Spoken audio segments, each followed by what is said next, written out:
go again.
It's going to be a long stream today. We're going to get back to the Barrens at level 15.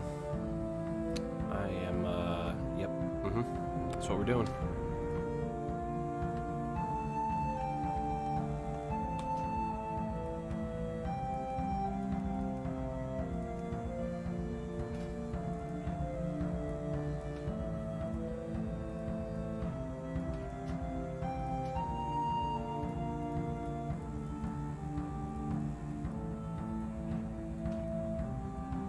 I think all the other ones I've already set, so I'm not going to mess with them.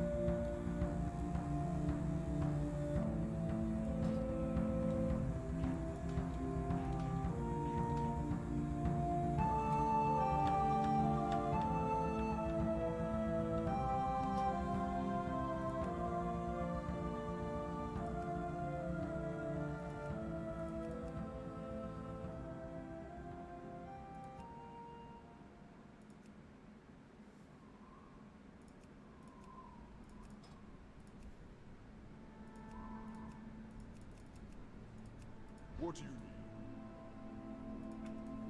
McGraw, be safe.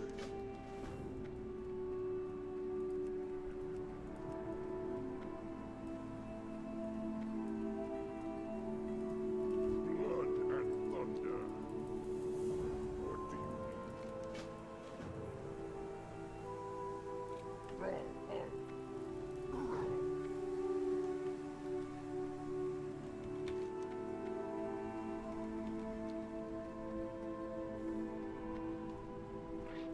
This will be the 7th time I've done this. Now, my last character I had to delete because my recording corrupted. I wasn't streaming live, you know, because I was doing one of these, you know, starting from level 1 again. And my computer died. We had a power surge and it corrupted the recording. So I don't even want to gamble that let's say I made it really far and then they said that negated it. It's because I couldn't prove the level 1 through 6. Although I guess I could GM verify, but why even bother? Just make up the hour, do it so it's all visible, and you know, anytime you don't feel like streaming, just turn off the webcam and then it's chill again. That's what I'm gonna do when I think we all have those kind of days where you're playing and you just, even if you know, I don't have a lot, sometimes only 1 or 2 viewers, and yeah, it just feels good. Sometimes when I have the webcam on, just let it all hang, not worry about, but still be streaming, so if your computer crashes or something, your data is saved in their cloud, you know, not worrying about that stuff. It's always good.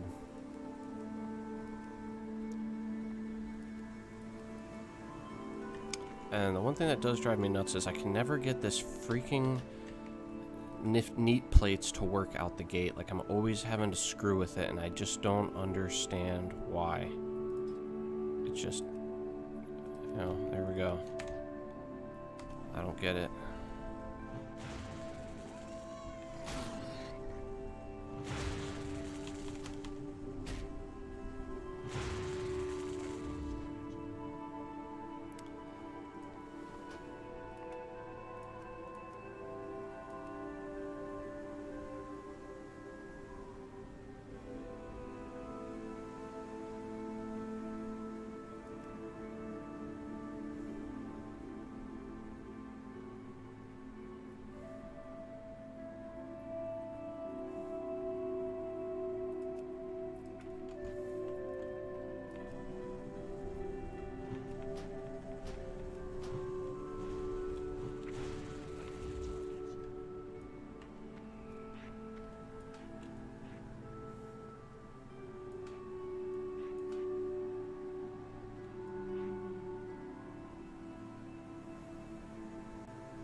It is an interesting experience, though. Leveling this way for sure.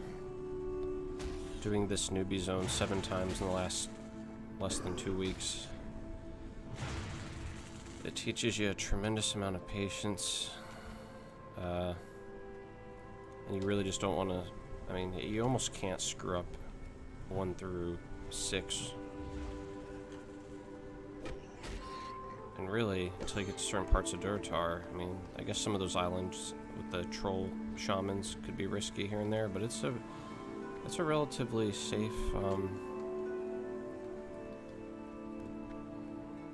newbie area. It's very difficult to die, like 1 through 5, intentionally, unintentionally.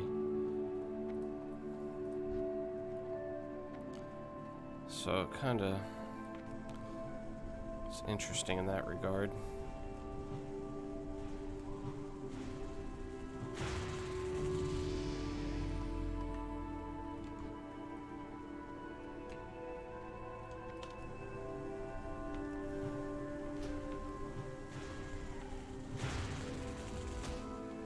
Now I've got almost memorized all the values of the various newbie items here, and they're mostly garbage. Trade value, of course, but I was surprised to see that the chain armor in the newbie zones actually sells for basically the same as cloth or leather. It's all like 1-2 copper. So it's always better to save the monster junk than any armor you're not going to wear in these like levels 1 through 5 Valley of Trials area. It's like these ruined pelts are much more valuable than, say, any armor I'll get here. Even the chain tunic, like pants and stuff that you like instantly associate with greater value, has no value here. Which is a little surprising. Even at low levels, you'd expect it to all have varying values, because it certainly does that at higher levels. Is this guy seriously killing Sarkoth at level 6? Thanks, dude. Couldn't have done that any sooner. Alright, hopefully he respawns quick. Doesn't do that weird thing where I have to wait like 5 minutes for him to respawn.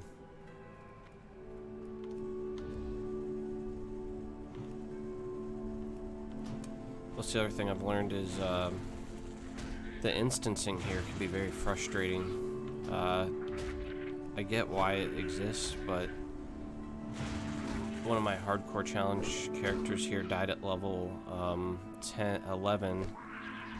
I was fighting a warlock boss down in the valley over here by the Thunder Hides, and I was killing an ad after someone had killed the boss, and the boss respawned like 10 seconds later. So I unfortunately was just murdered by the respawn while I was killing the ad. And so that was that. Had to chalk it up to Blizzard instancing, getting you killed. But I get, you know, and again, it's a necessary evil in today's gaming. People don't want to wait 6 minutes for a quest spawn when there's 50 people waiting for it. So I get that dynamic zone stuff, but it's still frustrating.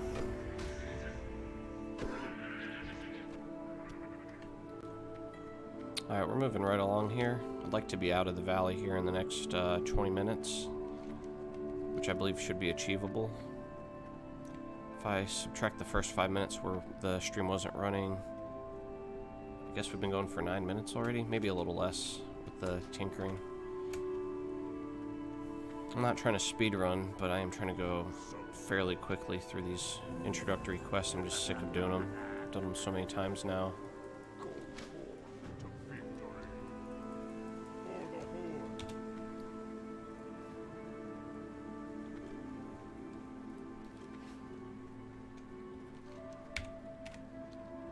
But it is cool seeing these optimal... I used to shun, like, optimal questing routes and just kind of play it by ear, you know, unless I had a real need to. And with hardcore, it's been kind of cool seeing optimal quest grouping. Because, you know, you've been here, you've done it. It's a new way to approach the game, is not...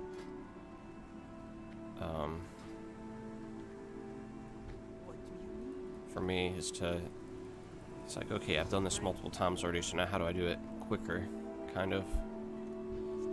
But quicker is relative when you can't die, because a lot of these guides include multiple spots where you should just kill, get killed to move somewhere faster.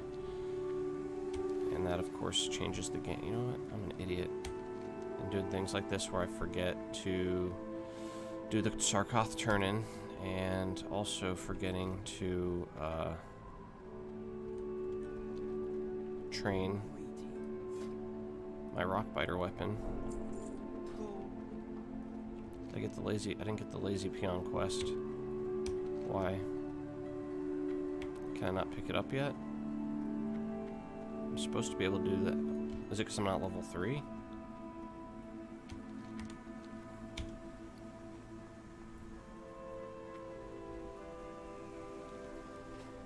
Must be. So that's a little inefficient, unfortunately. Although, I could try a new approach where I just do the Vile Familiars first. Just to get the better weapon to clear all the mobs with. It might be worthwhile to take that approach, I guess. I'm really not sure. We could try it. That's a weapon upgrade, and I've never tried to just rush that quest. I usually do everything in a big circuit group.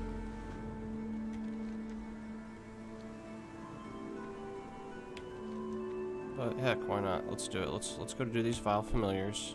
Ignore everything else. Get the weapon upgrade. Go back to the camp. In fact,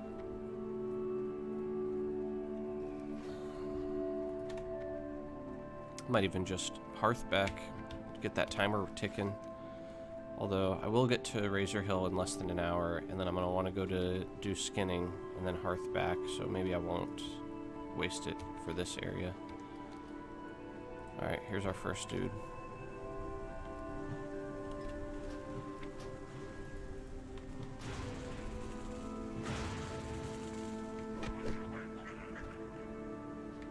It's one. Okay, I guess we put it there. Doesn't matter.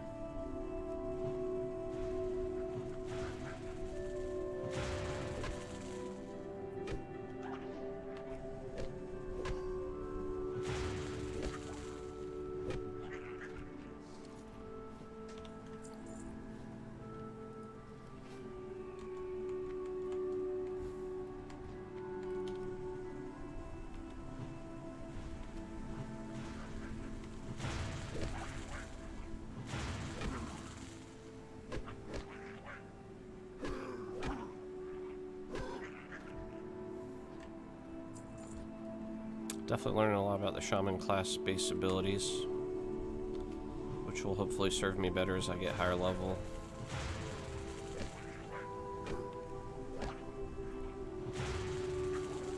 I think anytime I need to run from a large group, though, I need to start defaulting to Earthbind over the taunt. Otherwise, I'm not going to survive.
It's going to be even less optimal if I have to wait for respawns. If I would have done it the correct way the first time, I wouldn't even be at the Familiars yet. He'd be done with the quest, and then I'd be rolling in here after I got my scorpions and apples and peons dealt with. So I really screwed up by not turning in the Sarkoth Claw to the troll guy before I went back to base camp. It was very inefficient. Definitely cost me a couple minutes here, and again, while I'm not speedrunning per se, I am trying to get out of this area fairly quickly. Helps prevent burnout when I'm not sitting in this area for too long, because I've been here so much. And at the same time, I gotta remember to be vigilant once I do start getting to those areas where death is more possible. My last death was level 15 on the Centaurs. There's an elite level 19 Centaur, and they run super fast, and they were near the Oasis, and I was in the Oasis and I saw him run off, and then that dude just came out of nowhere like 5 minutes later, like right up behind me. I used every tool in my kit. I had the life tap skull, I had the sticky glue, I had the earthbind totem, the taunt totem. Didn't matter, died. So, you know, yeah, there's just areas I've got to give more respect based on my level. Like maybe if I was like level, you know, I was level 15. If I would have been like level 18, I might have got out of there alive. You know, I wouldn't have been as easy for him to hit for high damage, or basically there's certain areas I just need to stay the hell away from until I'm high enough level to deal with those threats. Because there's really no way, that patrol, that Centaur, there's no outwitting something that moves that quick, unless I might look up his path and chart if he has like a specific route.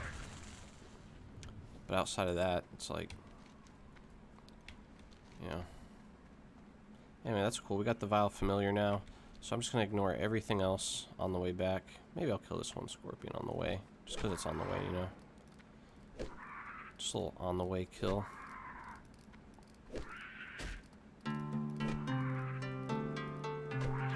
Not too bad, not too bad. Only because I already knew that was going to take the longest out of any quest. Peons and apples are easy. I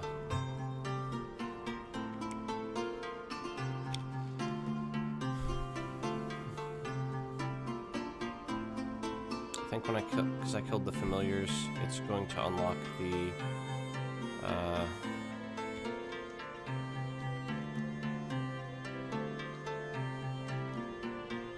because I killed the familiars, it's going to unlock the boss quest where I kill the Burning Blade, whatever his name is.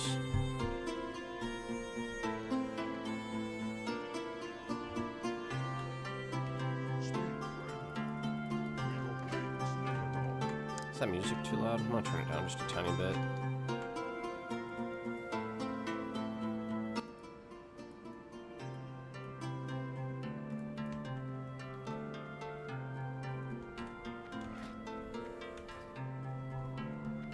I named my guy Torok because that was like, it's like super powerful god in the David Eddings books. And it just sounds like a powerful orc name, so I always thought that was kind of cool. Alright, cool, so now we got our weapon, so maybe that'll make the other parts faster or easier somehow, I don't know. And we got level 4, so we'll also have the level 4 spells, so that will... How much do these chain leggings actually sell for, I wonder? Is it even worth it? Should I just take the crappy vest? I mean, I know I'm gonna find something better anyway, but...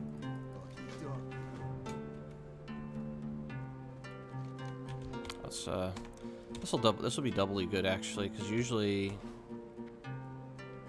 I end up having to delete stuff by the time I get to the cave, because I'm doing all these other quests at the same time. And 14 copper, okay, that's actually not bad for compared to, like, everything else in this area. Cool. Gotta buff our walking stick. Alright, now we're gonna do our route. We're gonna do cactus, peon, scorpions, etc. And get most of our cactuses. Looks like we get a bunch right here.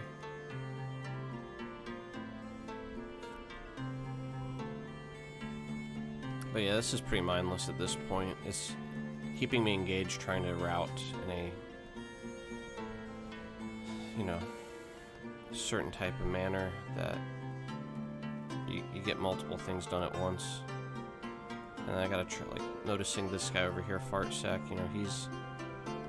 Which way is he going? He's going right there. What's he doing? He's grabbing that apple, so I'm gonna run past him. So I'm not competing with him at the same areas at the same time.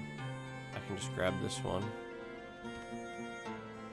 And really, the cactus apples are one of the easiest parts that I don't really have to fight over because they respawn so quick. But the peons will take a little bit longer, and the scorpions too if they get depleted. So there's this little spot up here I'm going to work my way over to, where it's just a big cycle, actually. Right here by this peon up here. We're kind of up here in the northeastern area of the valley, and this spot's great. 1, 2, 3 cactus apples, a lot of scorpions, and you've got this peon that we can, you know, like clockwork, he's gonna nap, and we're gonna whack him. Get up, buddy. Alright, on to the next cactus. And then while the cactuses are respawning, I'm gonna clear all these scorpions out. And they're gonna die super quick, because I usually don't have the upgraded staff yet. What's this guy's gonna... I'm not in the guild. Alright, let's go.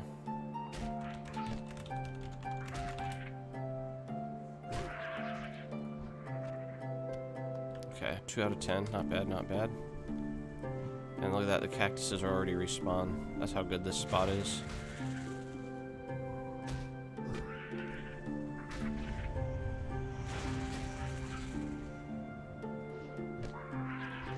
And because the scorpions do take quite some time here, we're gonna kill them first. He's about ready for another nap, it looks like, I'm sure. Nope, he's going back to work. He's a industrious orc today. Gotta respect that. Any more scorpions moving? Yep, there's another one. So until there's no scorpions to kill, I'll keep killing them, and then we can go back to the apples, and the peon will probably be ready. Nice. Oh wait, actually not nice. These are better. Okay. Oh, there he is. Let's get him. Well.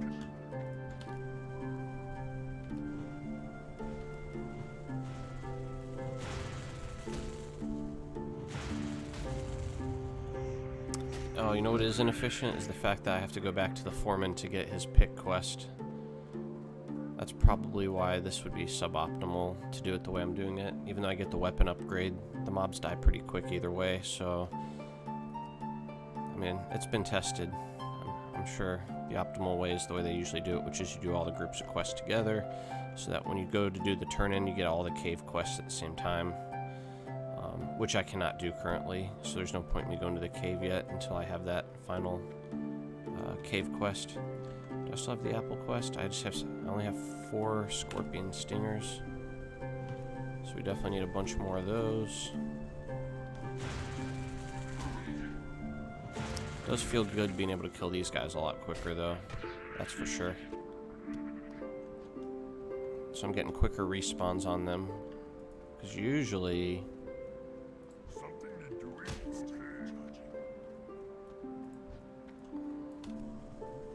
I don't have the scorpions cleared this fast.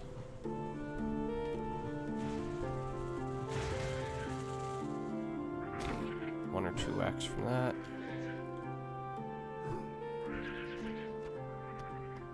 We're dropping the tails pretty good. Sometimes I'd go way too long without getting a tail, it seemed like. Or felt like. There's another one. Refresh the buff. 2 hits from that. Oh, there's another one of them. There we go. Some fresh pair of boots. Starting to look like a proper orc out here.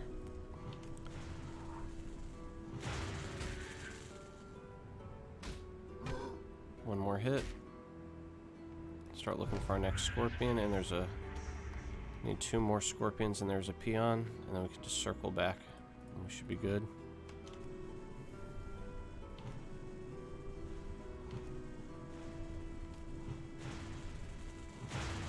One hit. Missed, of course.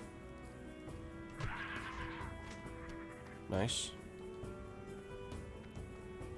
Smack this fool.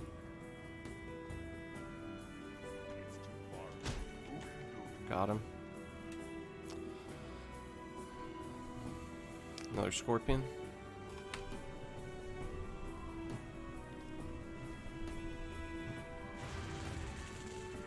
2 hits.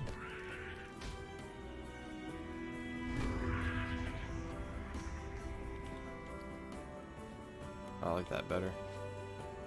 Womp him and 1 more scorpion.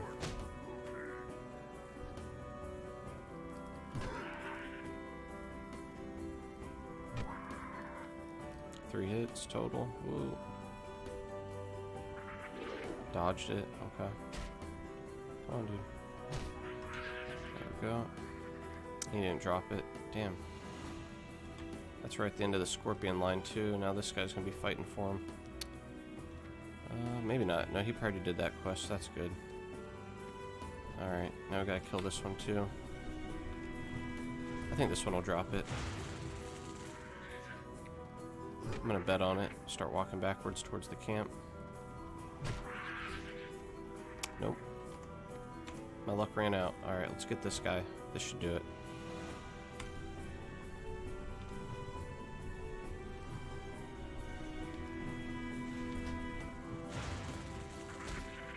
One good whack. Give me the stinger. No stinger. It's 4 in a row with no stinger. I was too lucky. My luck ran out. I was getting like one every drop. Alright, let's get this guy. Hopefully he has it.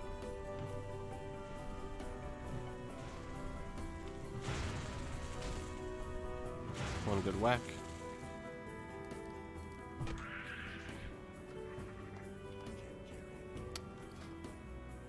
Frayed robe. That's cool, I guess. I usually don't even have an excuse to use this, so it's the rare moment where my shaman will actually be wearing a robe, which we will be going enhancement, so very rarely will we ever have a cloth robe.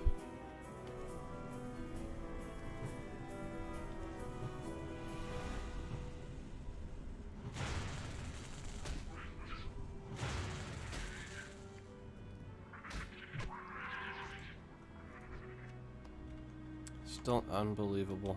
I just cannot. Wait, did I finish the quest? I did. Okay. When did I get the 10th stinger? Huh. Must not been paying attention.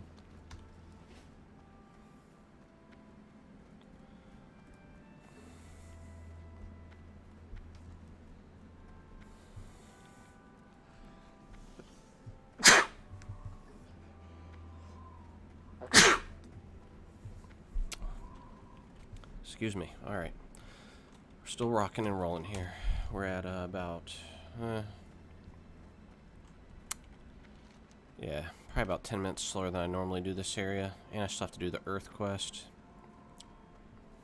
Not efficient. It's okay. About 2/3 of the way done here. What do you for the So now he'll give us the quest to go in the cave. Now we can do the cave quests. Since we're already over here, we'll turn in everything and sell our stuff. That's good though. Usually I run out of space, and even though this stuff's only worth 1-2 copper, it feels like you're giving up money. Just gets in your head sometimes. A little earth shock action for the cave never hurt anybody. and honor? What do you draw out for the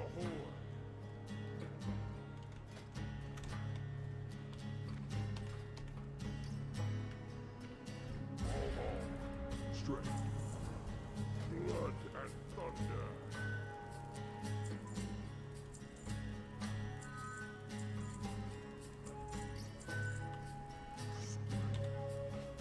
Be cool if we got lucky with a bag, but doesn't look like that's gonna be happening.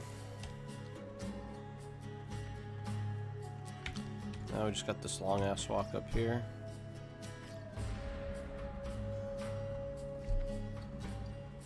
So we'll start thinking ahead. We just pretty much run straight to Sinjin Village after we clear these quests. Grab all our Sinjin Village quests, then I'm gonna run up to Razor Hill, do some turn-ins, pick up some more quests, bind at the inn, run up to Ogrimmar, pick up skinning and a skinning knife. Also herbalism at Sinjin Village when there. Then my hearth back to Razor Hill. And then we're gonna do the marine quests right over there, turn in those, do the no mission ventions. And then we're going to go to Sinjin Village, do all those quests. And then we're gonna do like, we'll be ready to start hitting these like Northern Durator quests, which will take a little bit of time. And hopefully I still got lots of energy at that point. We can go straight into, get to the Barrens in one day, so I don't feel like it keeps taking me forever to get where I want to be in this, to catch up from where I was, you know. I think from a understanding of this zone and the strengths of the enemies, I've got it down pretty good. Like, I don't even finish the last 2 quests until I'm at least, well, I did it at level 14 and almost died because of instant respawn mobs, so I gotta be super careful.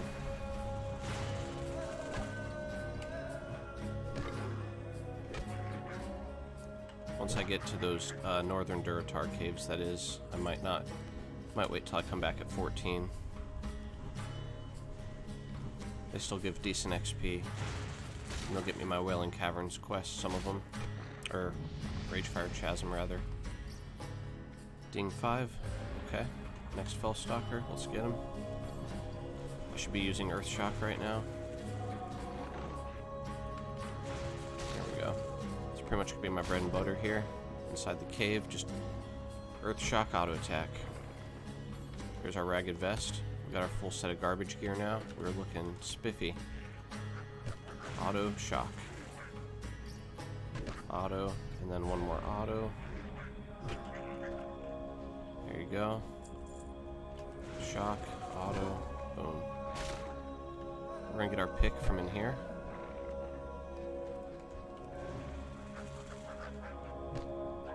One more auto.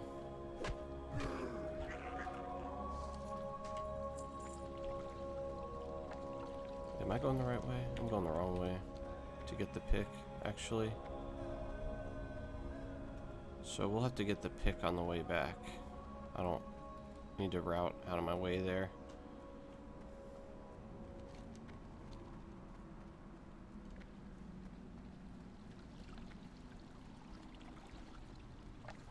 I don't think I ever take this route.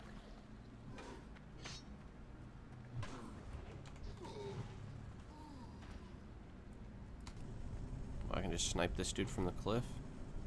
Nope.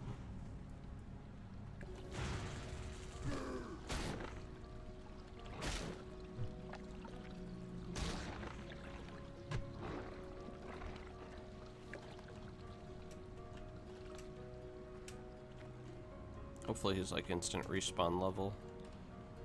Probably not with my luck. The only instant respawn when it can kill you, not when you need it. I'm gonna go get the pick.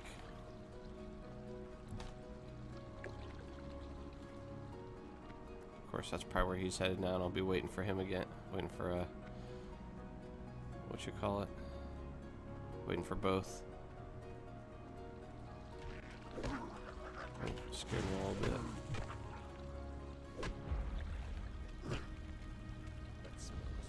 One more hit. There it is.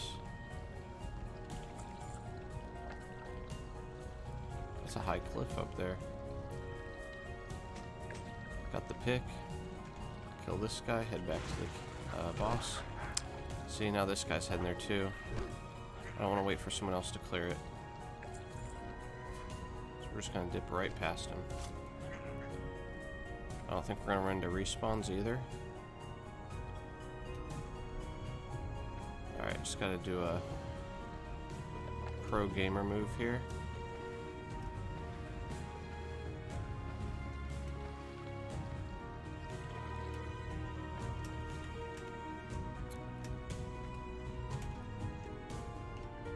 There he is.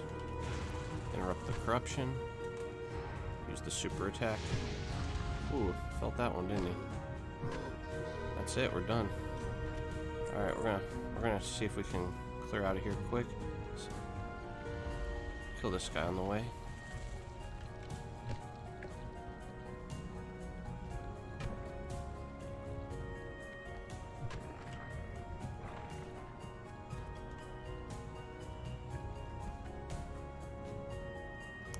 We'll be a little bit into 6 once we turn in these quests.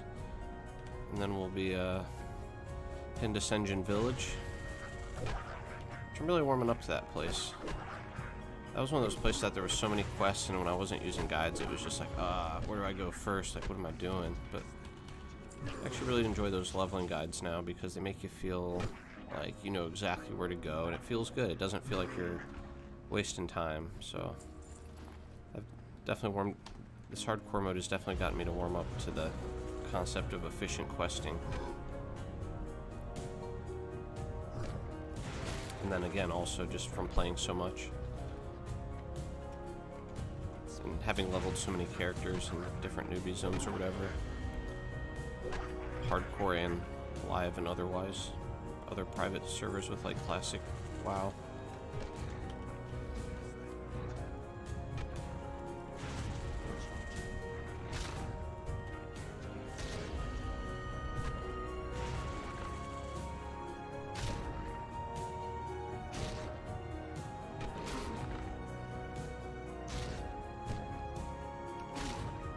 Forgot to re-rock biter, rookie move. Inventory's full. Well, we'll just toss some of these robes out. They're not worth anything.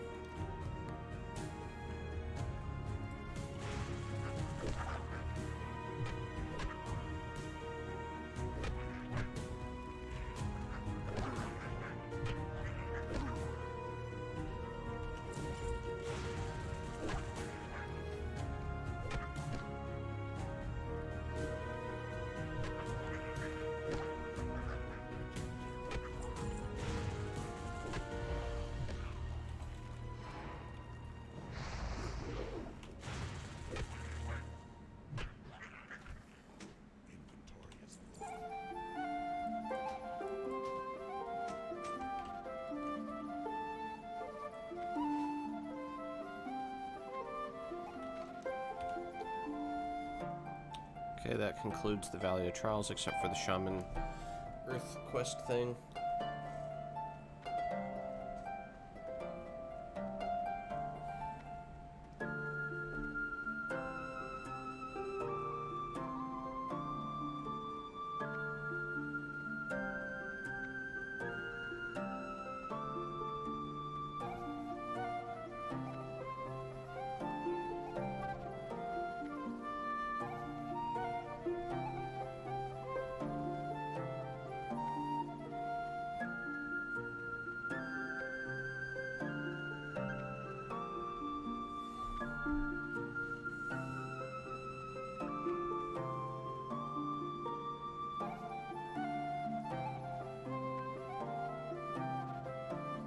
Speak, friend. Go forth to victory.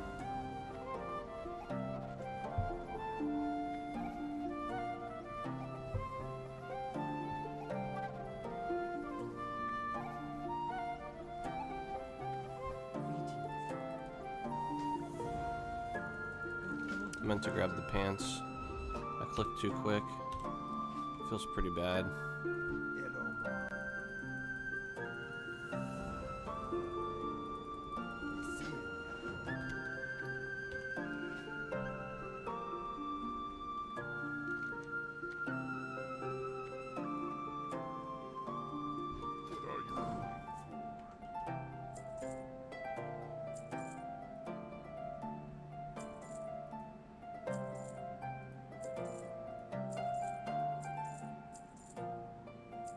Ooh, we got a heal potion already. Not bad, not bad.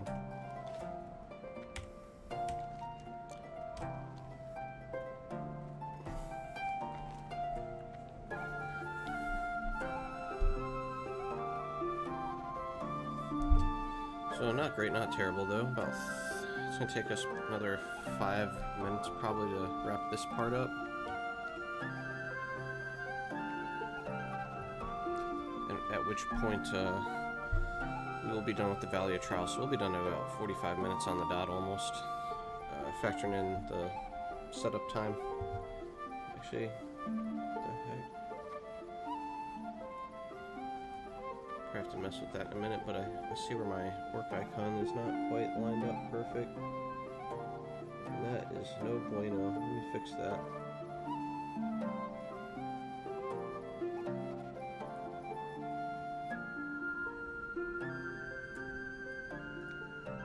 Oh yeah, that's way better. Okay, cool. Alright. Mission solved.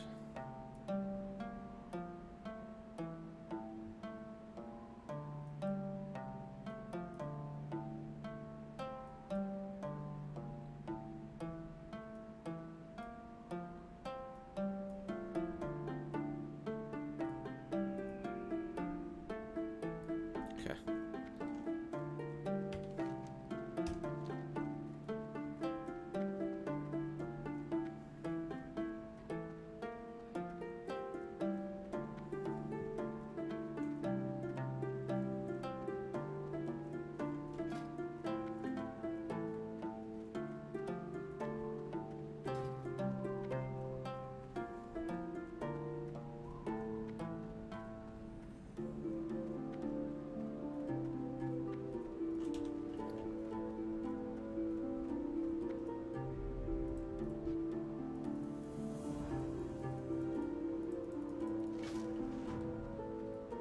Alright, he actually already just gave us an ability. No, he did not. Okay, we get it the next one. That's what I usually do. Oh, yeah, I jump off right here to save some time. Shouldn't kill me, I have 145 health. Actually, I won't take any damage.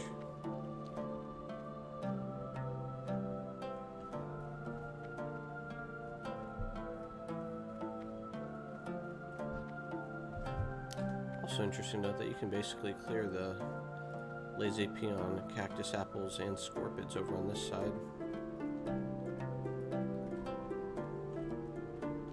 Always default to this northern area, but that's cool that you can level a little bit over here in that little hidden newbie area.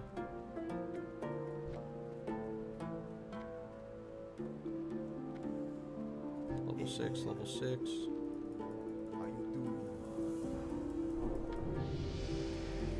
Go. Earthbind, sure. Healing wave, sure. Alright, we don't need to stop to sell. Let's go straight there. That's it. Valley of Trials done at about, 44 minutes. 44 minutes, we got level 6. And, yeah, the OCD in me just, I have to go get the skinning and the skinning knife. There's just no way around it, so. Even though it kills about 15 minutes. Towards progress.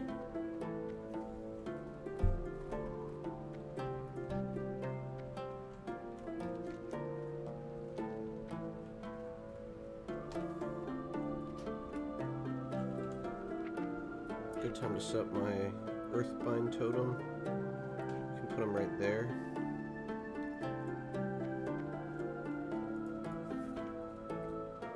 Stone skin.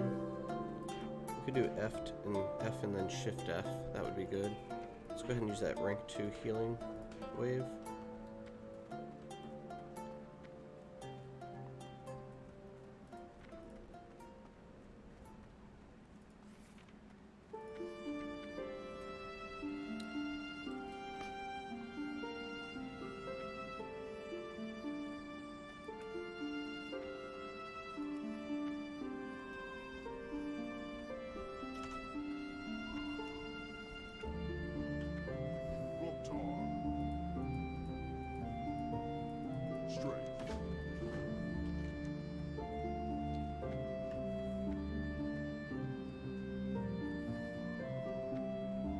Actually,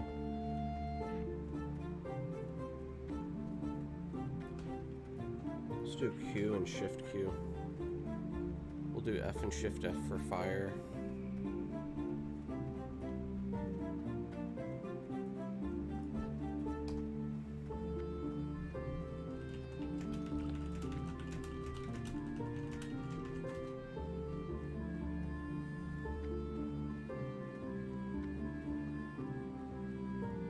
I ran right past this guy, didn't I?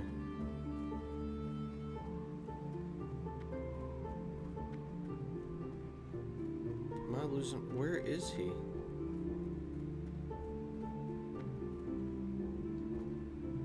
Did someone kill him?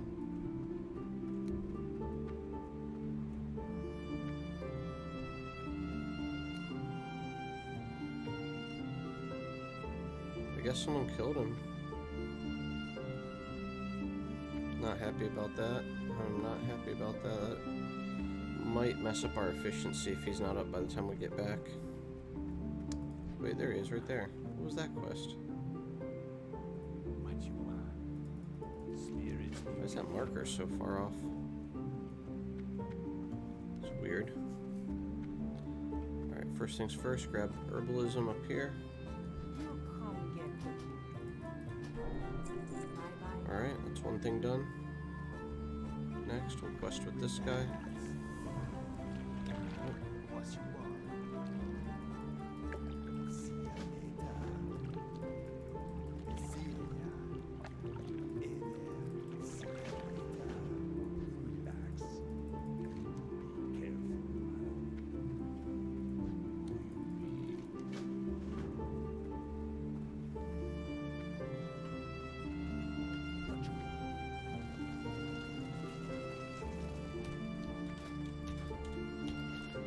Gotta turn on find herbs, and I know there was an herb right where we came from, so we're gonna go right back up there to get that.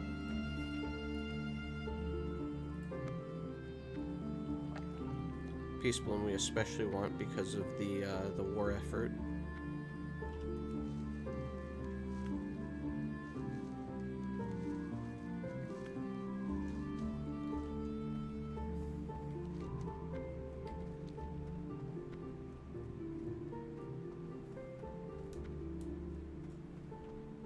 Hopefully we get some good herbs on the way there. Get a few little nice skill ups.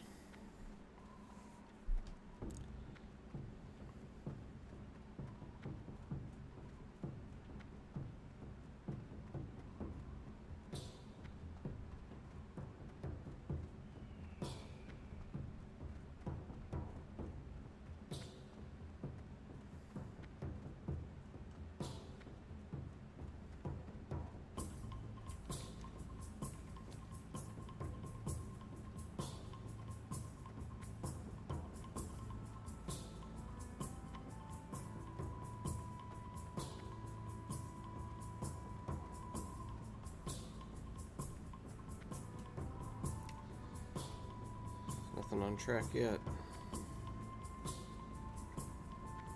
Might be a little busier today because of the weekend. Might not be a great new character start for professions, or for herbalism at least.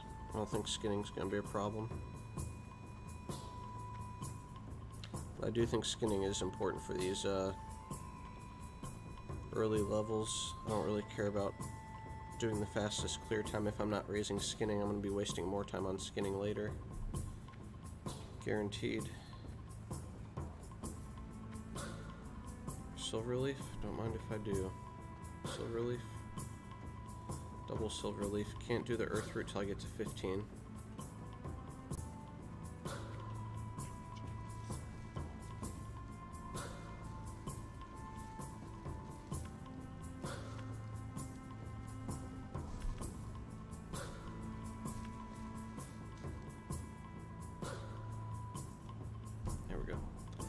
Alright, so we got some silver leaf. Let's get some more. Okay, gotta deal with him, apparently.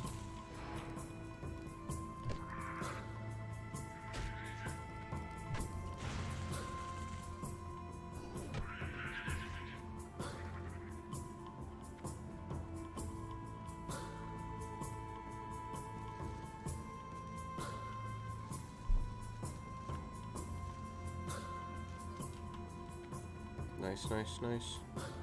Also, the more herbs we get, the luckier we might get with buying our, having enough money for our 5 silver walking staff for the Troll Island stuff.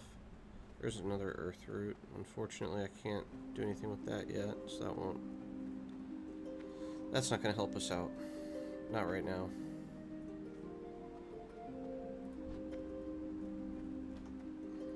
Dire mottled bear. Not dire mottled boar. Okay.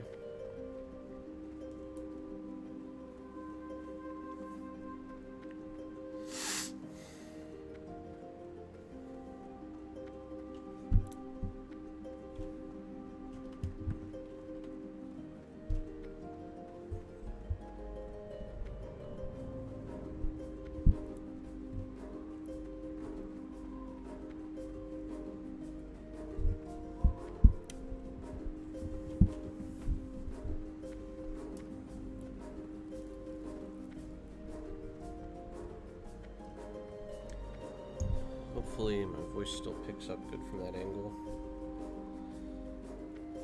Alright, here, get ready for your pro gamer esport tip. And honor. Speak. Strength.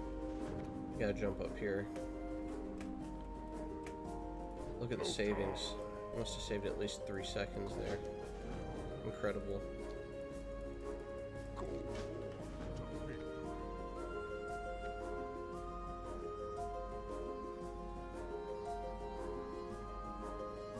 Do not forget to bind here.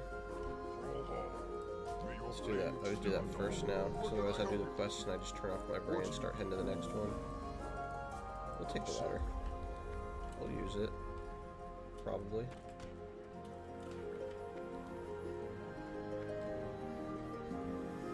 So it's 52, so probably another 15 minutes to get to Ogrimmar and Hearthback, I would say. Probably pretty close to it. Then we're just gonna go up this little ramp right here.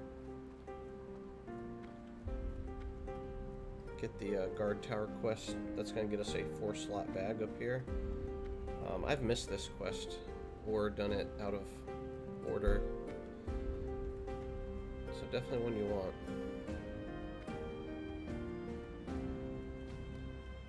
For an aspiring low-level orc or troll.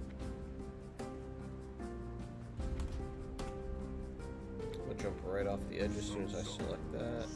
Cool, thanks bud. Game over. Okay, so we got all our quests that we need. I'm gonna stay up here actually. I think I might get some herbs along the way. There always seems to be some up here, I feel like. Alright, got our rock biter weapon. That's a high level one. I'm gonna have to use a potion to kill this guy. Oh, need our totem. I think we're good. I think we're good. Ooh, resist, not good.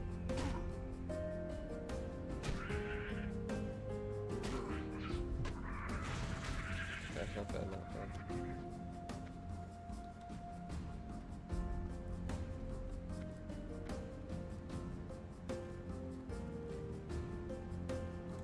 Yeah, I think there's usually some peace bloom along this route.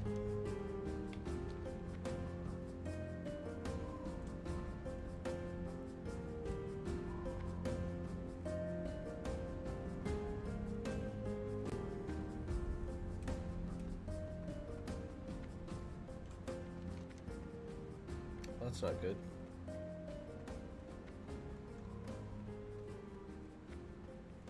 That's okay. We have a way down there.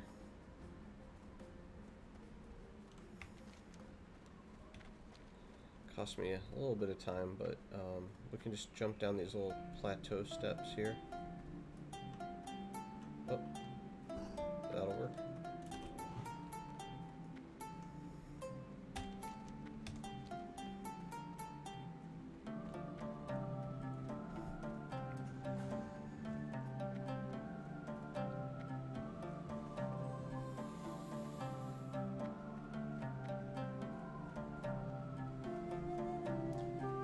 So realistically, I'd like for us to be level,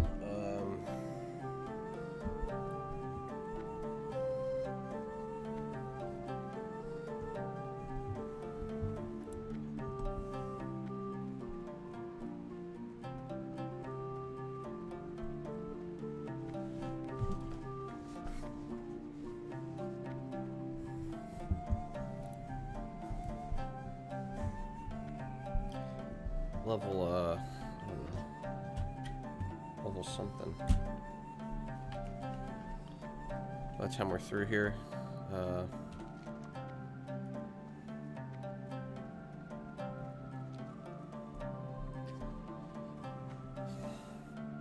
two more hours, we should be done with all the Sinjin Village and like all the marine quests and doing Northern Duratar. Like, I don't want to spend more than an hour doing that stuff. That should be accomplishable. You gotta do the centaurs, you gotta do all the island stuff, and depending on how crowded it is, I think we can get the island stuff done in like 20 minutes. Centaurs shouldn't take more than like 10 minutes. And then there's like another 10 minutes for travel time. Actually, it's gonna probably take about an hour and 15 minutes.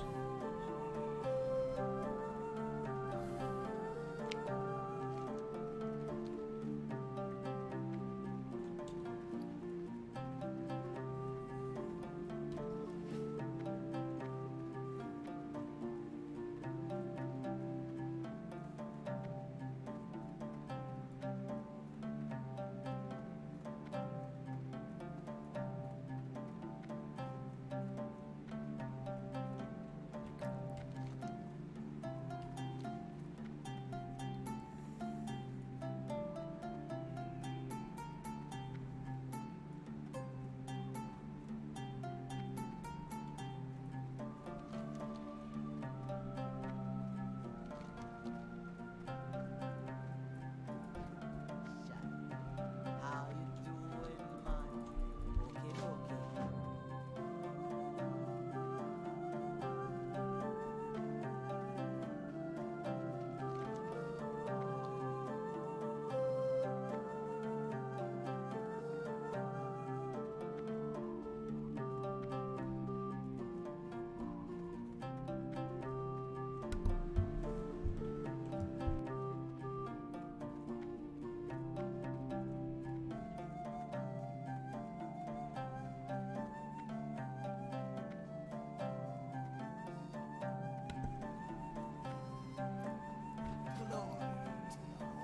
Might as well settle this one over here. Farewell.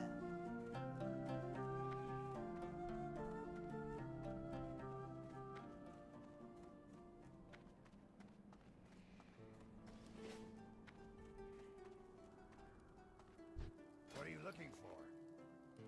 For the Horde! Stronghold!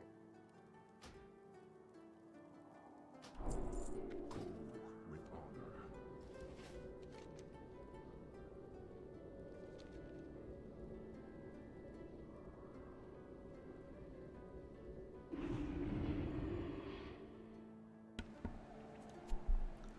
And we're back in action. Only bad thing is we have not acquired an extra bag yet, but I think where we're headed is to the, we're gonna do the Marines first.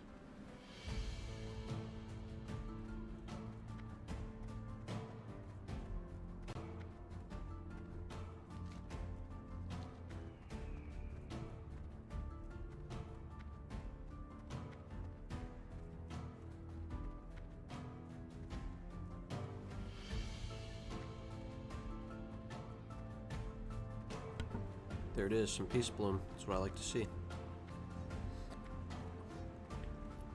Don't be a dick. I saw it before you, you son of a bitch.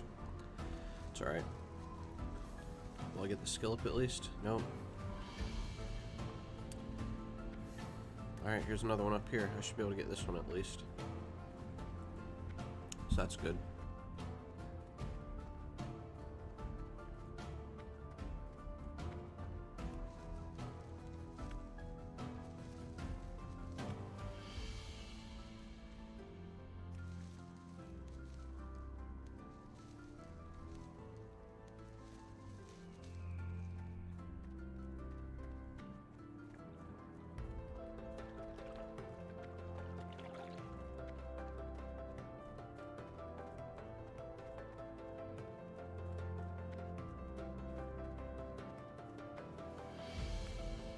We gotta keep moving faster. That guy's gonna get to the herbs before me.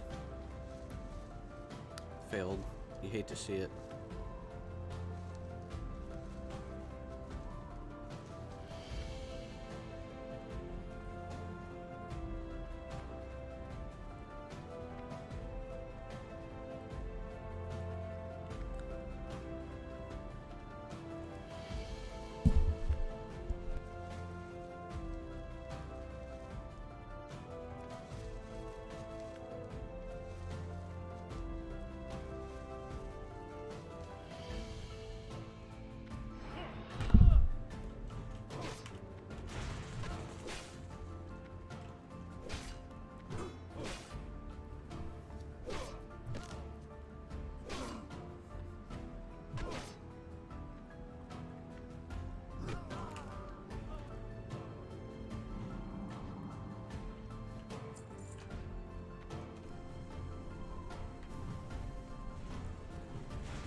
Let's work our way over to that peace bloom.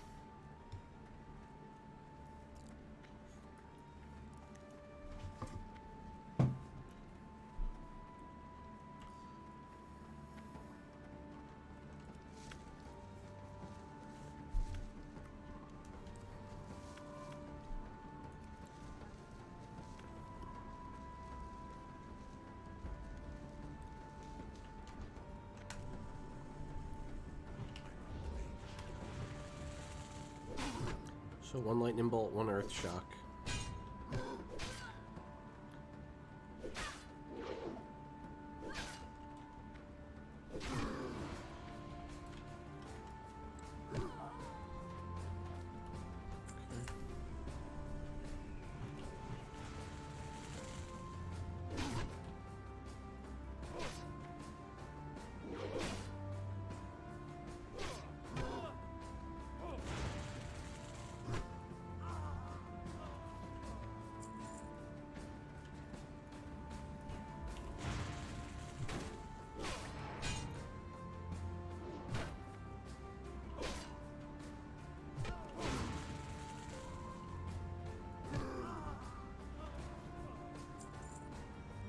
We got these silver leaf locations down pat from doing this area so many times. You kind of know where there's going to be a cluster. Of course, we want to get to 15 skill as quick as possible so we can start getting all this earth root. The sooner we can build up earth root, the sooner we'll be ready for Barrens with the Briarthorn, which has a 75 skill requirement. Or 70. Might be 70.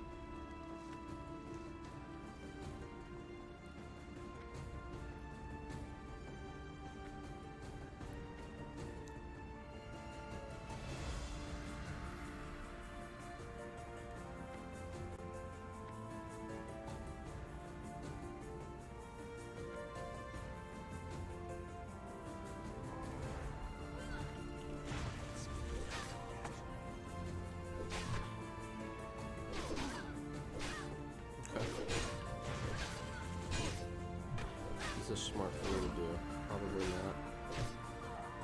We'll see though.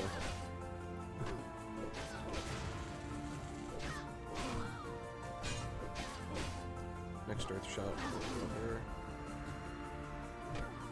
Okay, let's heal up just to play it safe. Okay, back to business.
We're not gonna screw around, we're gonna heal up.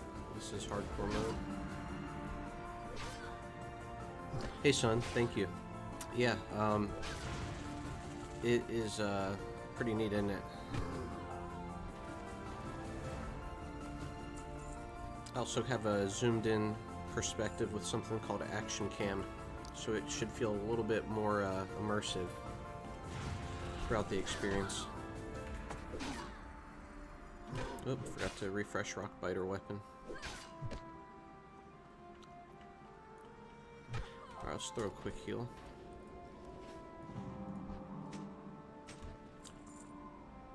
$12 armor, feels bad. Alright, let's just keep rolling through. Solo pull. Nope. Let's make sure we're in range of our totem.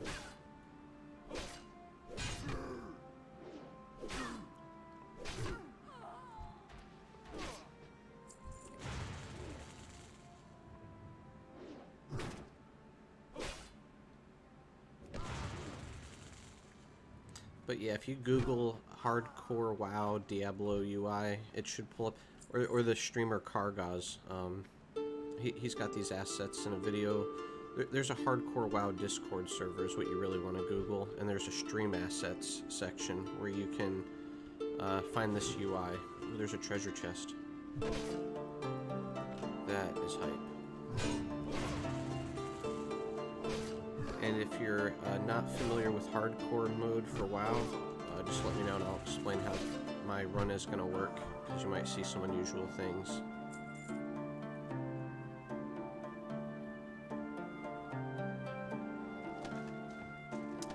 But in case you haven't, long story short, we cannot die or we must delete our character.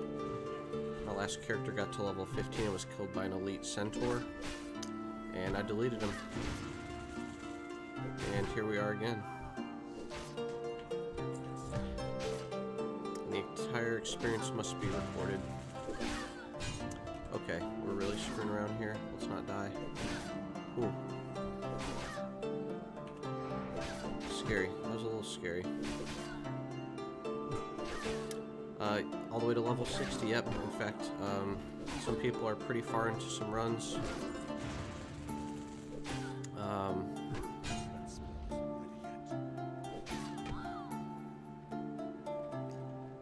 And some people died yeah, level 50 plus sometimes. It's horrible. And that's why I play on a non-PvP server, because PvP deaths do count. Like, you cannot die, period. And I was feeling real good when I was in the Barrens. I was level 15. There's actually a lot of rules. You're allowed to do one full dungeon run with a group of other hardcore players only. You cannot rerun the dungeon. So I was getting ready to do Ragefire Chasm. I was hyped. This was 2 days ago. This was Friday night. And level 19 Elite Centaur patrolled on top of me, moving super fast near the Oasis. And he just ended my run right there. Like, I used some of these quests will give you like an instant life tap skull and sticky glue, which roots the target. I used both those items. I used my Earthbind totem. I used a heal potion, and I was running the whole time. Didn't matter. Died. So I'm going to be treating the Barrens Oasis area with the Centaurs a little more respectfully. I might just stay clear of it till I'm higher level. I'm definitely going to Google that character that did that to me and make sure that I am well prepared. We're going to recast the Earthbind totem here.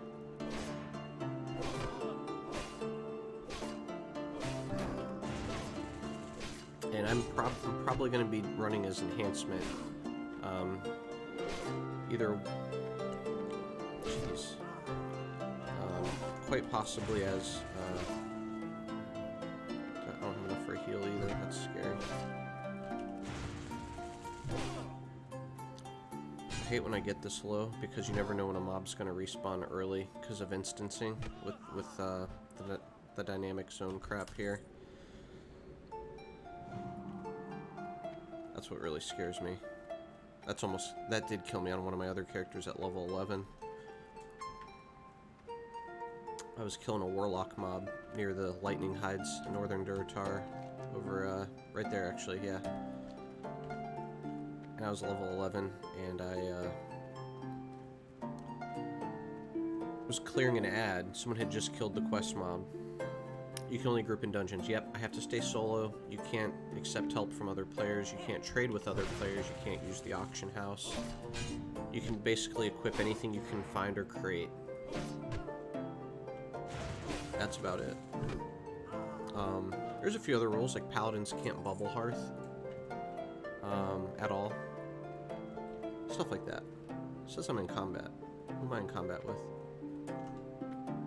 Someone's probably attacking my totem downstairs. Let's see if that stops it. I don't want to get like 3 guards attacking me at once. I think we're good. We're just gonna open this. Nope, here he did. He followed me all the way up here.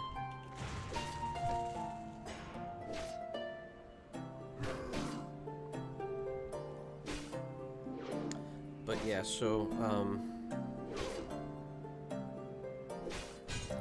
So this is an RP server. This is Bloodsail Buccaneer. I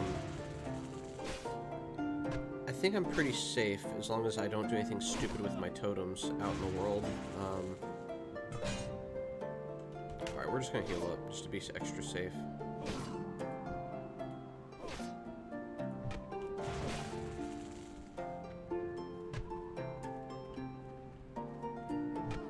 But I think there's still parts where you might be at risk for PvP death. Like if I use a magma totem and a Alliance player walks over it and like Stranglethorn or something, I think I can get screwed up by that pretty bad. Stuff like that. Is that better than what I got? No. Did I get a good shield? Nope. Oh, that's that guy, that's right.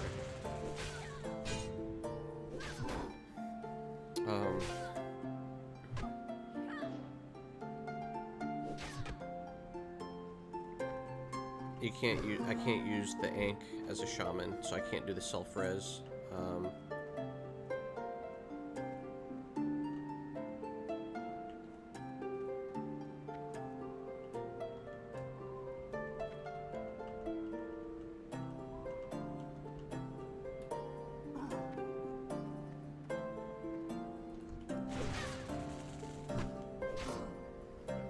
We need sailors. Always end up needing sailors. Alright, we only need 2.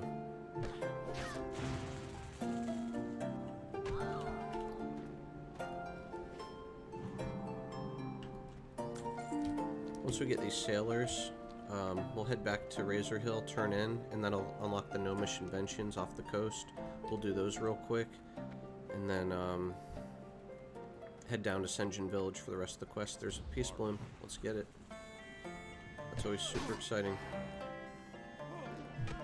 Peace Bloom's the moneymaker because we have the war effort going on, and every 20 Peace Blooms gets a war effort chest and a commendation towards another war effort chest. So that's always really cool because you could get some green items. What I might do is save mine up to a little bit higher level, like maybe level 12 I'll start turning in, or maybe even a little higher, maybe like 14. I could even hold them for level 20. If I get like a two-handed axe or mace or something, that would be cool. Alright, we're level 7, not bad, not bad. Let's grab up this silver leaf on the way.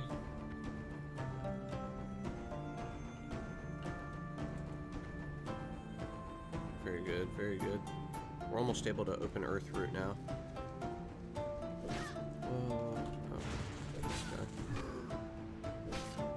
These guys are a real thorn in my side.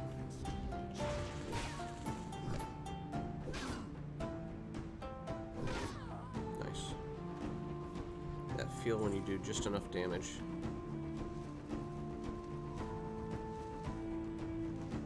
Alright, we're up to 11 skill, so we just need 4 more herbalism points. Just gonna double check that there's no other herbs respawned up here. There is not. You know what? I'm just gonna hit him with the earth bind.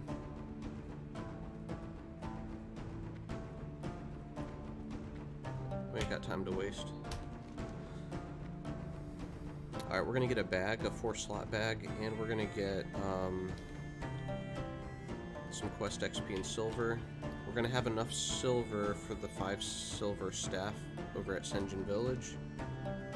Or we could probably buy it here too. But I don't think I'm gonna hit level 8 off these quests, but I might off the gnomish inventions, so we'll see.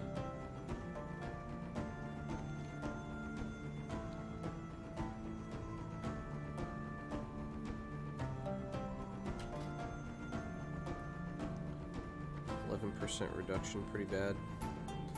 This is where it would feel really good to get one of those high armor shields. My last run I was running one hand with shield. No, you can't use the auction house at all. For that reason, I'm running herbalism skinning because they have probably the highest value to the vendors with the least effort. I don't think mining is even as profitable to vendors as herbalism. And since you can only keep one node sensor up, skinning is just the natural secondary, and skinning is really good money for this type of challenge. So if you want to do the challenge, ever. That's probably... Some people run like engineering and like mining, but I'm gonna run herbalism skinning. It's pretty popular. Alright, he's gonna give us... Alright, so we got these quests done now. We're gonna grab our bag. And yeah, so basically a lot of your upgrades are gonna be from vendors, because you can't rely on green drops for everything. So if I'm like needing a new weapon really badly, I'm gonna have to buy it, a good gray weapon from a vendor. So you're gonna be using a lot of gray weapons and armor until... And one thing that is helpful is a lot of times if you know some general areas where treasure chests can spawn, that's a great way to potentially gear up or make some extra money, because they usually have stuff that sells decent to vendors, or that might even include a green upgrade. Is that silverleaf? Earthroot, can't use it. Damn.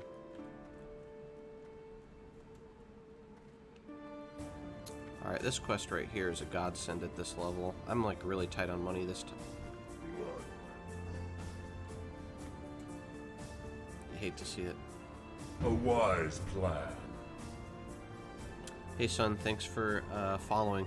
Appreciate it.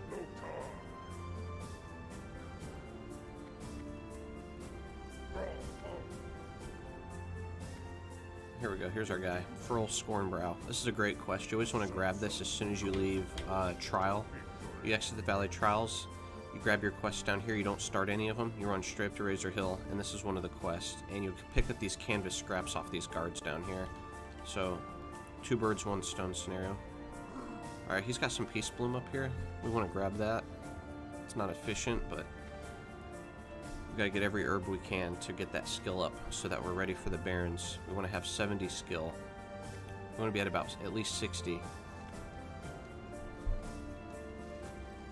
But you know what? Let me link you the Discord so that if you want to do the challenge, you know all the rules. It's really important that you follow them, because if you followed through on this and you made it to 60, you have to have everything recorded. So,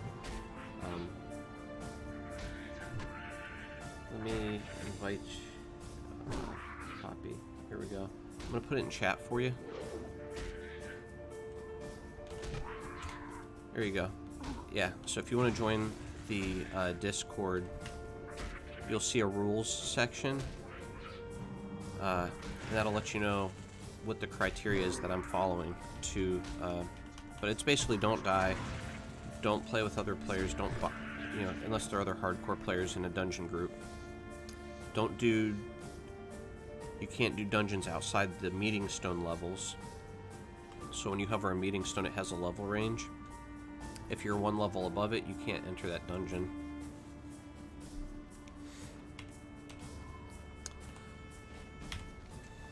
And there's just a lot of stuff you start learning when you play this way.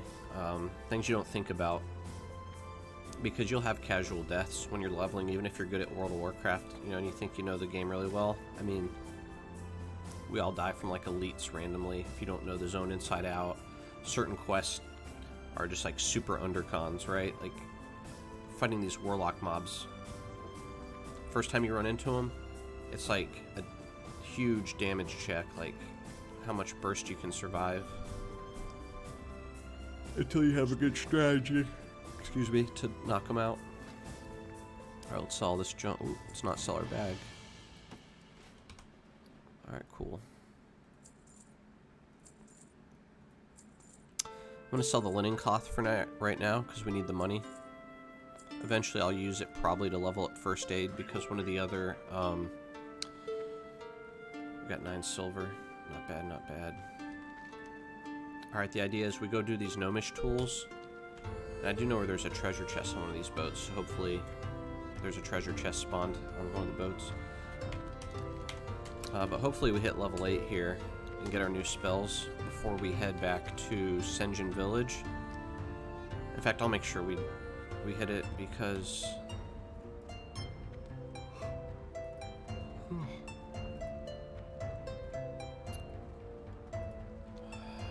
I'm probably, no, you know what, we're just not going to hit level 8. We're not going to have lightning shield.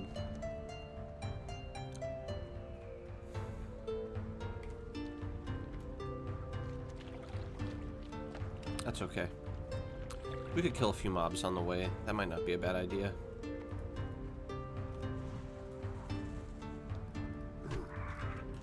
Get a rock biter weapon going.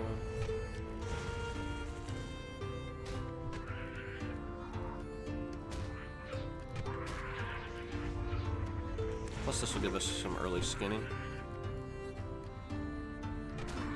I'm not usually, just from actually questing, we get a lot of skinning parts, so I'm not usually too worried about my skinning skill keeping up. But doesn't hurt to grab a few on the way, get some early points. The other goal I would like to have is to make sure I have enough money to upgrade my spells to my level 8 ones, which include Lightning Shield, and I think it's rank 2 Lightning Bolt. And then that way, we're ready to do all those islands really quickly, because there's a lot of mobs to kill over there. We gotta kill a bunch of tigers, we gotta kill a bunch of trolls, and a bunch of those sea creatures, which we might knock out a few of those on the way here too.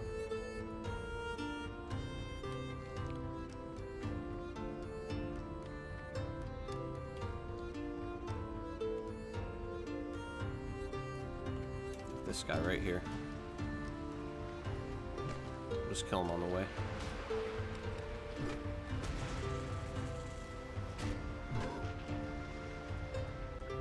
Nice.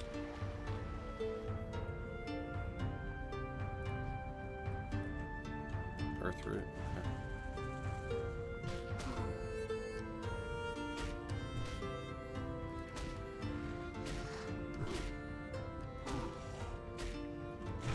Oh, we got a crawler.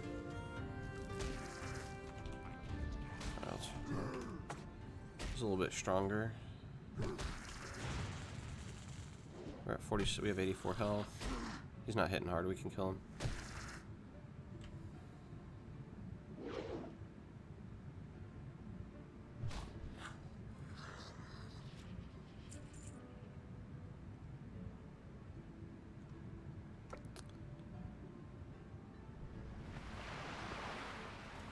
I don't think this is the one that has the treasure chest normally.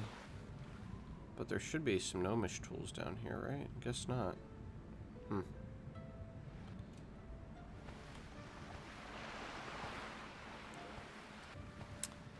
These boats up here, one of these might have a treasure chest.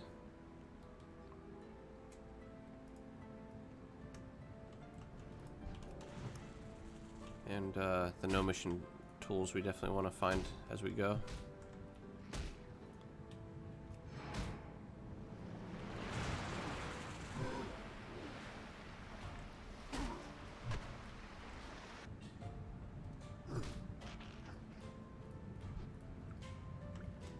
Mucus is dropping really good. Sometimes that stuff takes a while to get. And there you can see our first set of tools there.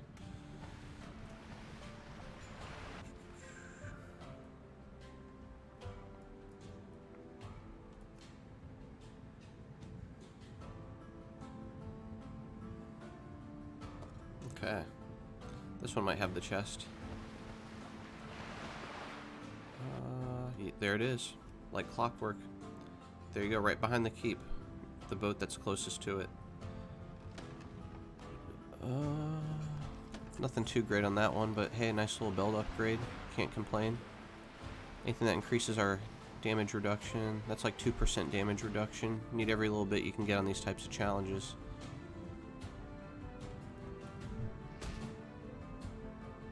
The one thing I haven't done significantly yet, though, is buy a lot of armor from the merchants. I did on like my first character, I think, but you tend to get decent gray armor from the monsters, but the weapons are a little trickier sometimes. So just some food for thought there.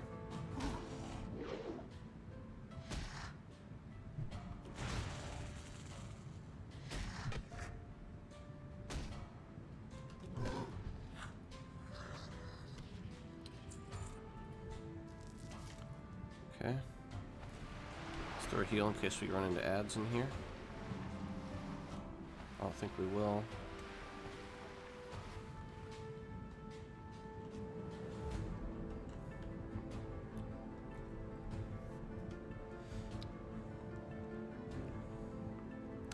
The other thing this hardcore challenge has done is really helped me start fleshing out my understanding of the Shaman at these early levels.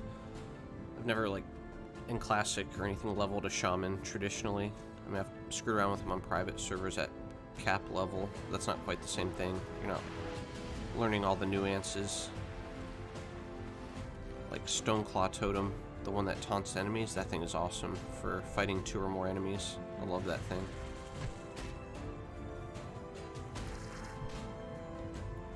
So I guess, like, to me, I look at it as, like, the best way to absorb damage, except for, like, maybe, like, polymorph by a mage or, like, spellcaster classes, but from, like, a melee fighter, like an enhancement shaman with a Stoneclaw Totem, it's like, you're absorbing, that totem absorbs, like, 5 or more hits sometimes. I just imagine all those hits hitting you instead, you know? That's a lot of avoided damage in a multi-target situation.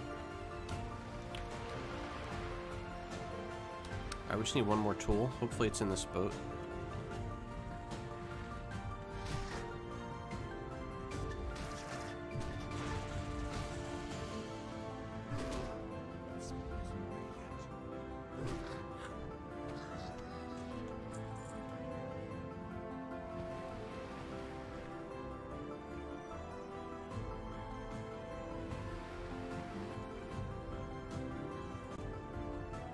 There it is.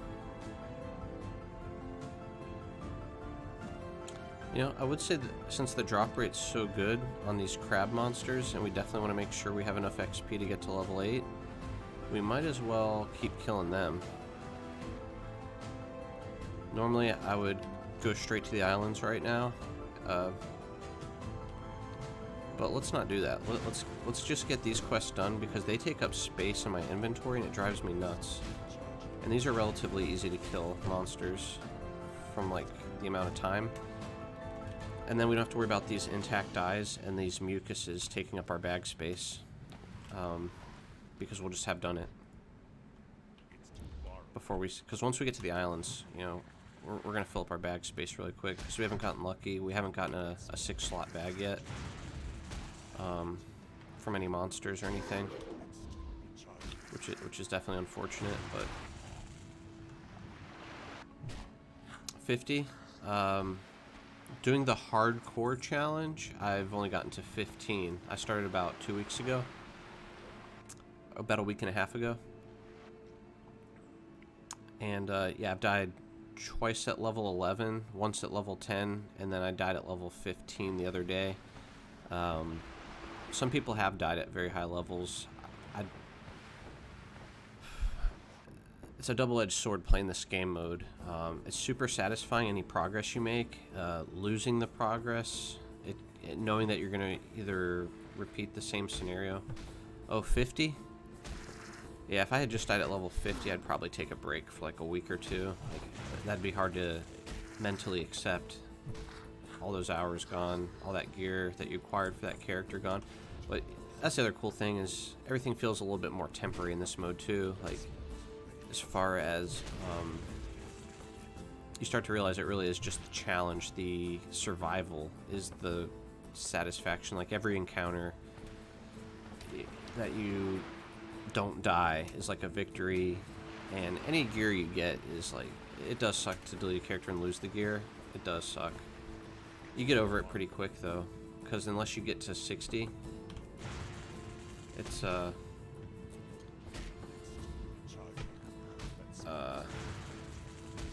moot point. If you get to level 60, you can be a normal character after that, with that level 60 character. So there's only like 7 people that have made it to 60 on this particular challenge for WoW Classic. So, you know, it's a very small number, and that's kind of cool too. Is like, anybody could be the next level 60. You know, you get on that wall of fame in that Discord, and it's like, this guy knows what he's doing. That's a cool feeling, you know.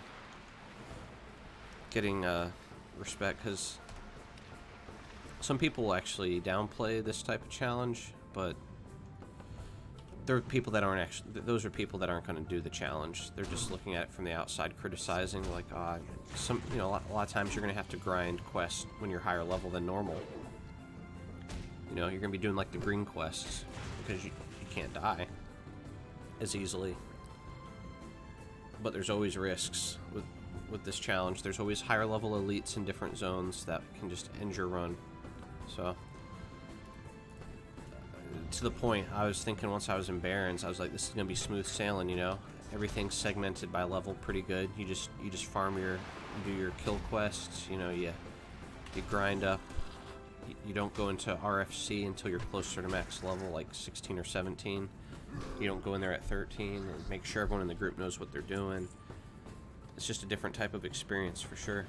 Alright, are we close to 8? 5, 10, we're about 25% away. Hopefully we'll get those 2 intact eyes here shortly.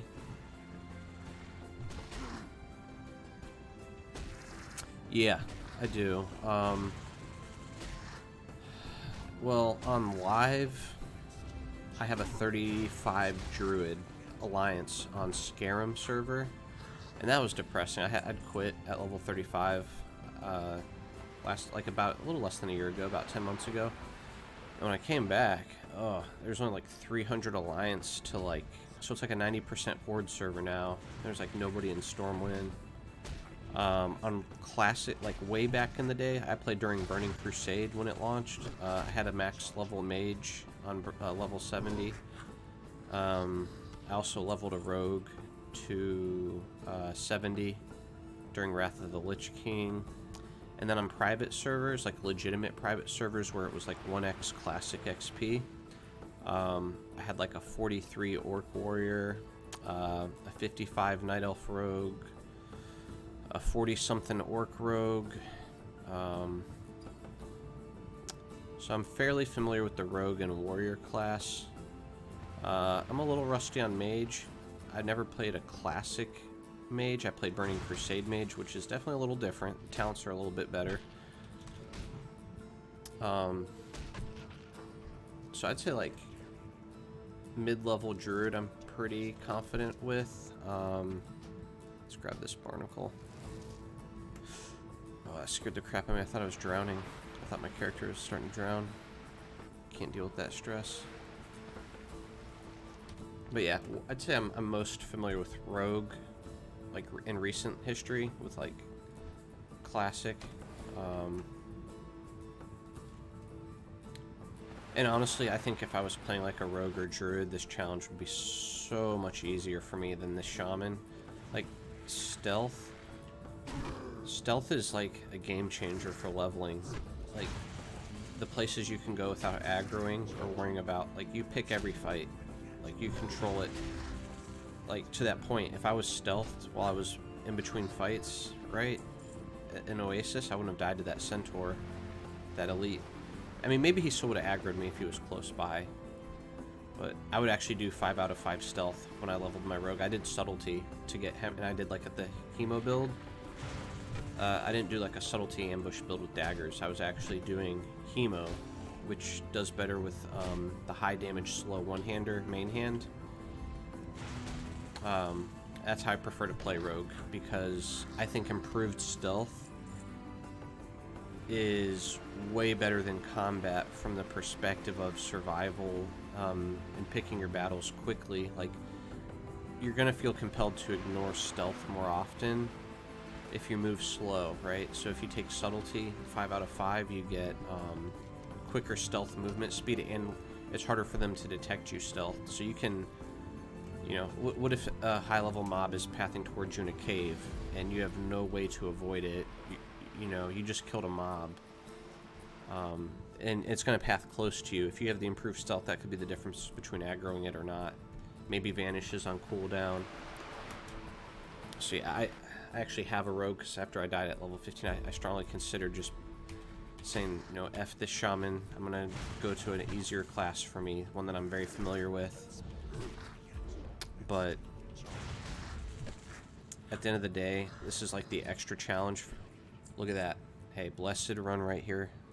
Look at that. That is a bag. That is what we want to see. Throw out these gloves. We don't need those.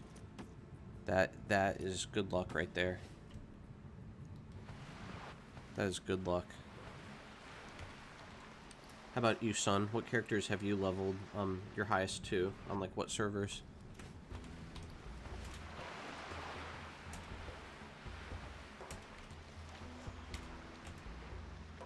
Peace Bloom, let's go.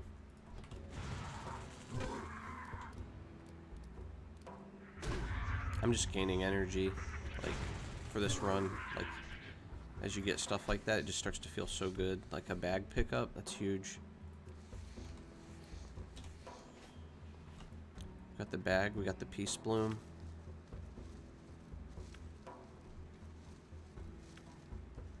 We're at 13 skill. We can't pick up the earth root yet, but we're very close.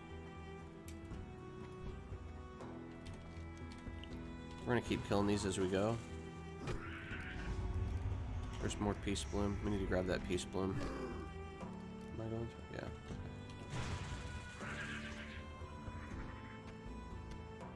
That Peace Bloom and Silver Leaf is going to get us to 15 skill. We're gonna be able to pick up that earth root.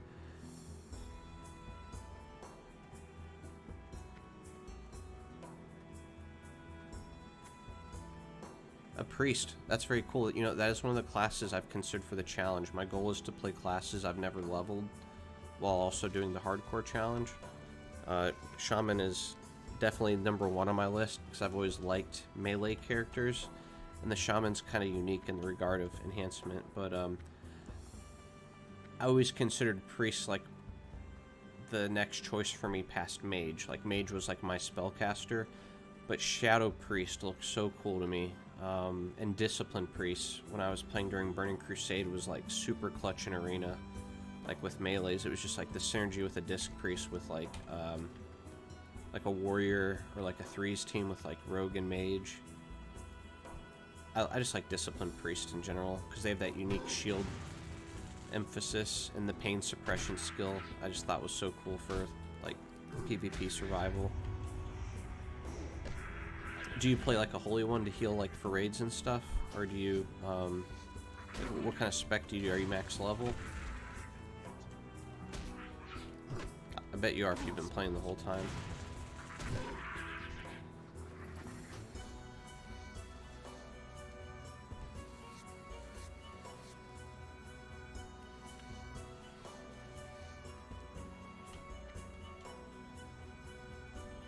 Holy Frids. What are you Horde or are you Alliance? I usually play Alliance characters. But I tell you what, the orcs, they've really grown on me the last few years. They're so much fun. Alliance, yeah, I play a lot of humans and night elves. Usually I play like night elf druid, rogue, or like human warrior or mage. I just like the I like the Alliance better at a lot of times, but I mean the Horde, it's a different kind of experience. The orcs, they're like super classic, you know. Like I used to play Warcraft 1, 2, and 3, like the real-time strategy games back, like it was almost like floppy disk era, I think, for the Warcraft 1. Did I get my skill? I did. I got 15 herbalism. That means we can pick up the earth root now. And something about the orcs and the humans, they're like the OG, it's like the OG idea of this game, right? Like this whole game stemmed from a war between orcs and humans, and it was just like this bloodbath. Like the orcs were not good people, they were just pure evil. They were just like raiding human lands, and like, you know, you do your human campaign, it's like, you know, you're defending yourself against these like bloodthirsty monsters, and if you were the orcs and stuff, right, you just embraced it. Obviously, they muddied the waters a lot in Warcraft 3. You know, the humans start to kind of be bad guys, and the orcs have some people that are not so bad. So it's all more of a gray area. But I always like that original theme of like, just like that very traditional black and white, good and evil. You know, the orcs summon demons; they're evil. Humans use like the holy powers, and the knights and the paladins. It's cool. I like it.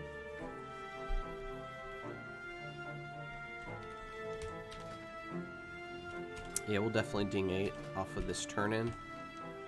We're gonna have to kill this guy too. Is that another earth root? That's a silver leaf. Let's grab that silver leaf. It's out of the way, but let's just do it. I'm gonna drop an earth bind. Just don't feel like messing with them.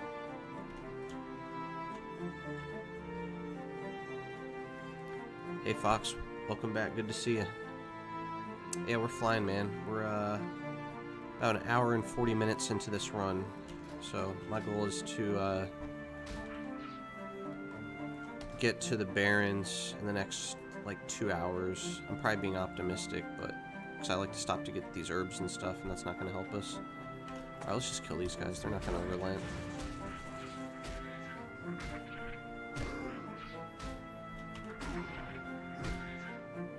Hey Fox, even worse, I re-rolled yesterday morning and my computer crashed and I was recording but not streaming, and it was just after I'd gotten to level 6.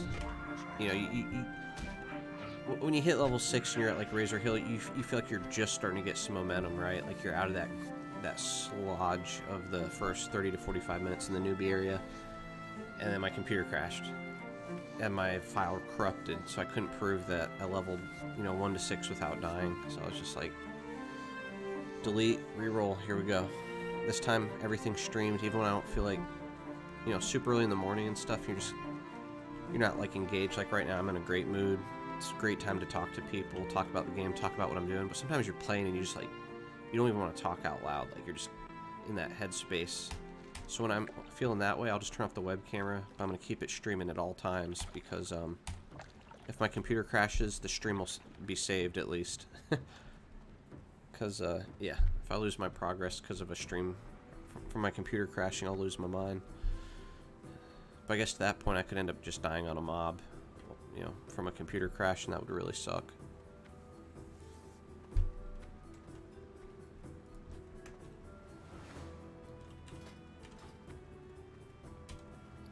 Yeah, we're doing good. We've got, we just picked up a bag off a mob. Yeah, we'll be level 8. We got enough money to probably buy our spells and, test dummy. Deleted that character, I thought. Pro gamer tip, you guys ready for this? Look at that. You know how many seconds we just saved? Big plays right there. Instead of going in those steps up the bunker. Here we go. Big power spike for Senjin Village questing.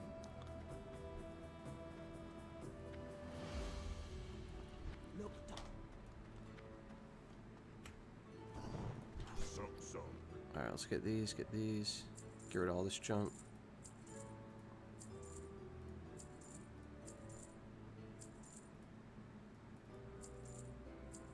$18-piece bloom, not bad, not bad. Cool, alright. What do you need? Earth Shock, Lightning Bolt, Stone Claw, I love that thing. Lightning Shield, Rock Biter Weapon. Look at that, that's a big one. That's a good set of new abilities. Alright, let's get our Lightning Bolt up here on Shift 1. Let's get Stone Claw Totem.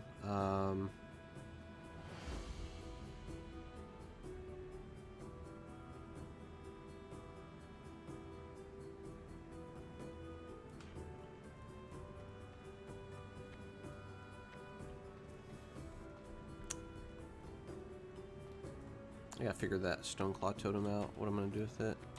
You know what, I have enough for an extra bag too. Let's do that. Let's get an extra bag. No, not doing first aid yet. Let's get that extra bag. And then we'll have enough money for the walking stick over at the village. Oh, we're definitely ready for the islands.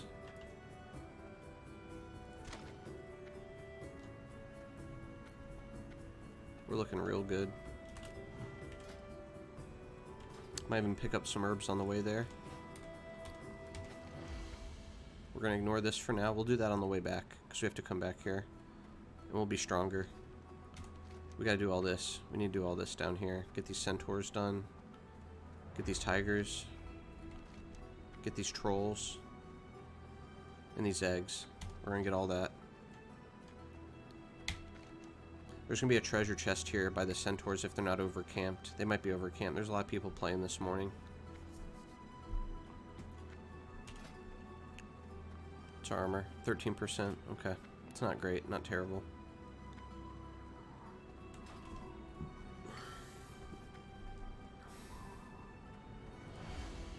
Let's kill the scorpion on the way. Oh, we got 2 scorpions. Let's kill them both. Oh, he backed off. Not seeing any herbs. Usually you see a couple out here around this area. That leads me to believe that someone with herbalism's over in this area right now. Just bad luck, probably.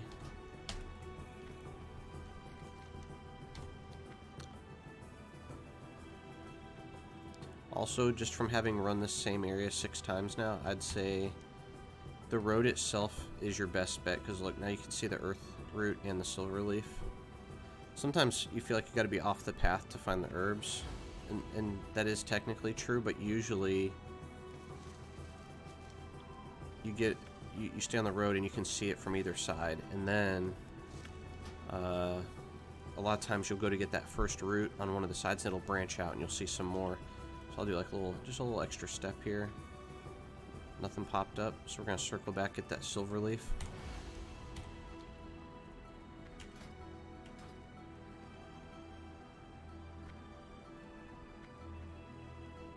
Sometimes I just don't want to take professions at all. Like, I know I've spent so much time, and considering how many times I've died at low level, like, this time spent getting professions raised, it almost doesn't feel worth it. Like, I should just do, like, you know, skinning and leatherworking, and just say screw herbalism, but you know what?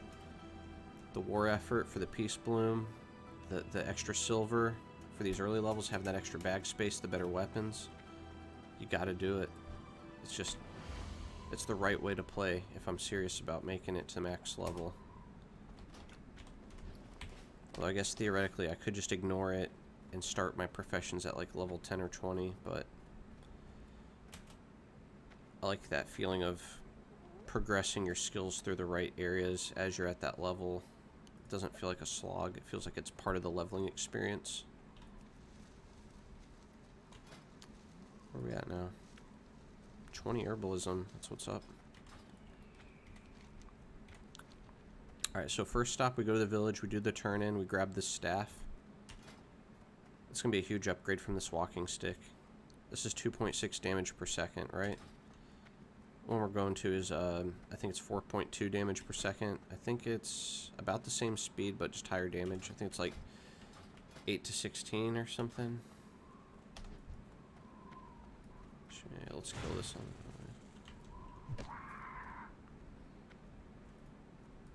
What are you waiting for, an invitation?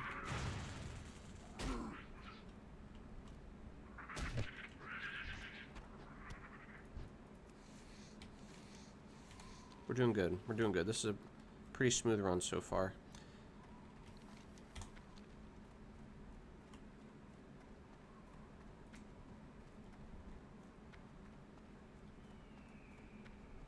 I really like it. Is my music playing? By the way, guys, I got this new playlist. I'll go back to my other YouTube one at some point, but this one's really cool. I got this royalty-free music from this website so that I don't think I get stream harassed by YouTube when I upload to YouTube. So it's like Celtic, medieval, and Viking, like just like ambient instrumental stuff. It's really cool. What's beyond I tipped the guy, like, you can pay $0 if you want and just get all that music for free and download it. I tipped the guy like $1 per album. So I paid like $5. And I have like, these aren't even all the songs either. Wait, it did stop. Let's do some, let's do one of these Viking ones.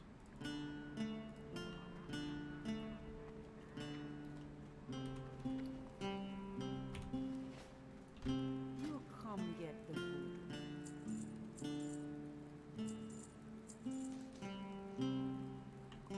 Spirit be with you.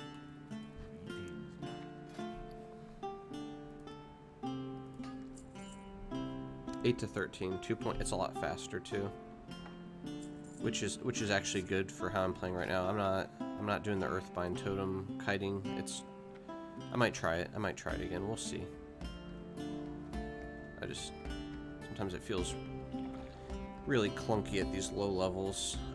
I mean, maybe it starts to really feel good at higher levels or something, but the whole Earthbind jousting is just like super clunky, it feels like. stay away. Alright, we're ready. We're rocking and rolling here. We're gonna do our centaurs first.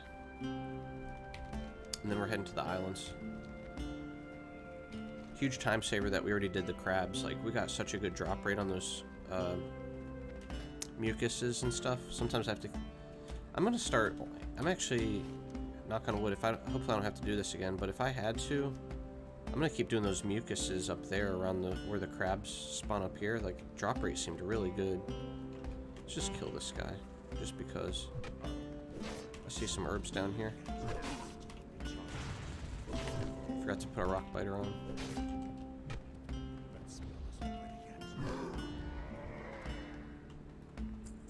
Peace bloom, earth root, even better.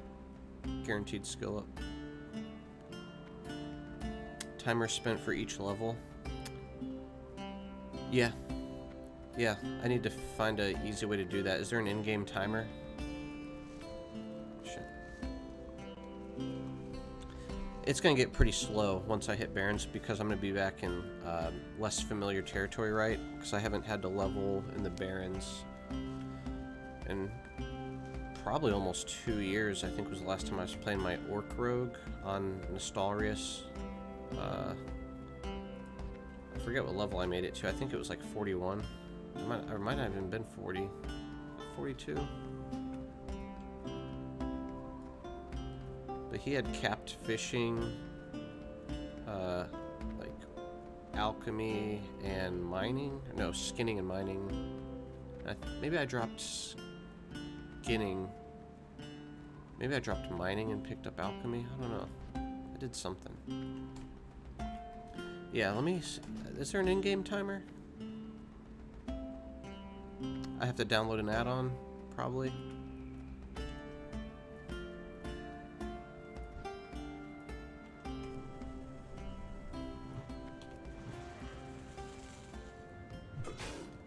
Alright, sometimes there's a treasure chest over here. Keep that in mind when you're doing this. Definitely want to keep an eye out for the places that sometimes you'll get 2 treasure chests because by the time you route back, that one respawns. I'm always checking, taking just a real fast look, making sure I'm not missing them. Let's get this guy. Hey Fox, how long till you get your computer? You getting close?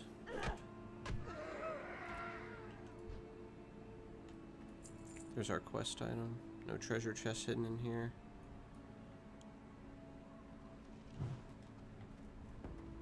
Friday. What are you gonna be doing the Shaman too? I think you said, or are you gonna do a different class? I know you were thinking doing that Resto Shaman.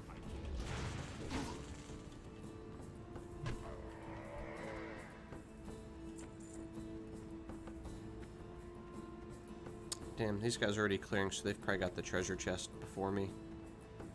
Which sadly means I probably won't get any treasure chests. Torn Shaman, that's what's up. Yeah, I think I'm committing to the hard enhance. I think I'm just gonna do the full enhance build, like 2-hander and shield if I get the shields, 2-hander when I don't, etc. Just whatever I can get.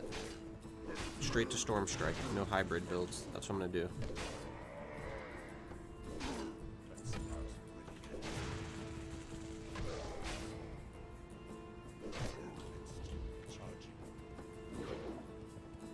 But that shield was feeling good. That shield was feeling good in the Barrens. We were getting pretty efficient there.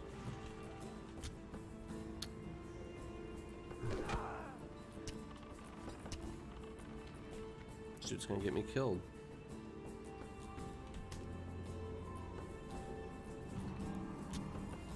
Probably would have been fine, but why risk it?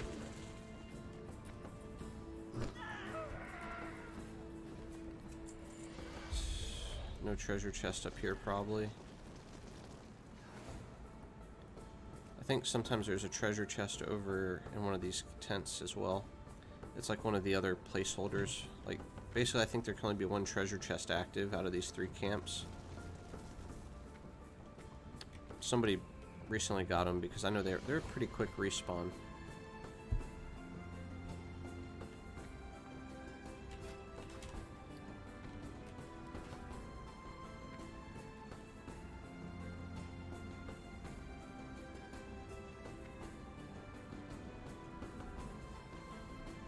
What I can do is I can put in the stream time as the time to get to 1 to 8 or like 1 to 10 or whatever. Basically, however long this first stream is, we'll have at least that level timer.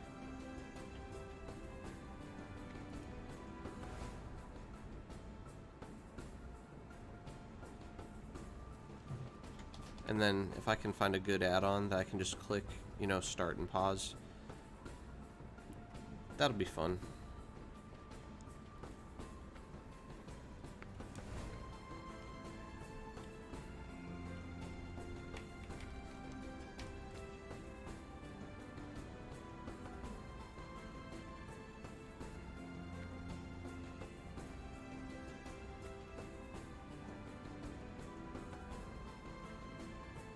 Okay, just double checking to see if there's any treasure chests. There are not.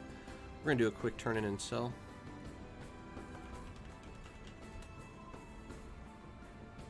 Time played this level, 13 minutes, 53 seconds. Very cool.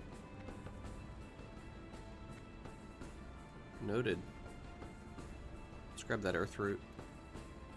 Yeah, my times aren't going to be super fast because of the professions. Like, you're absolutely slowing yourself down with herbalism and skinning, but and that's okay. Because maybe if I ever make it to 60 on hardcore, maybe I'll be willing to speed run hardcore, but I'm not at that level. I'm not that good.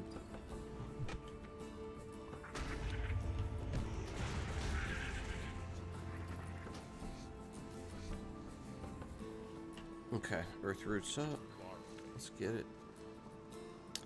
Alright, so we'll turn in this quest, do another quick sell. I might even buy another bag. I love the early bags. Just, it feels good. But you know what? We don't even have that many quests to do on the island. I don't think we're going to need that extra bag yet. So why bother?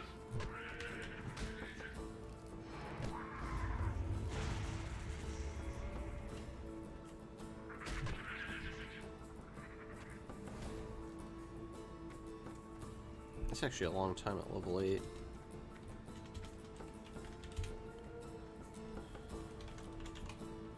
$15 minutes, 28 seconds.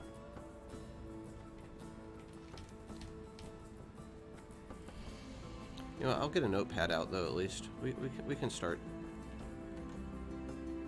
I kind of like that idea.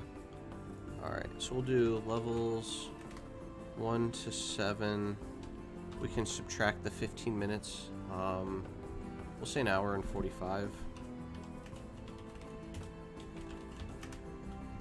Level 8, we'll see.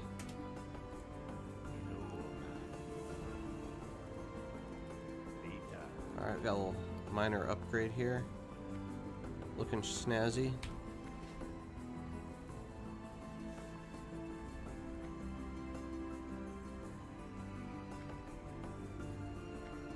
Ooh, melee. I've heard of that.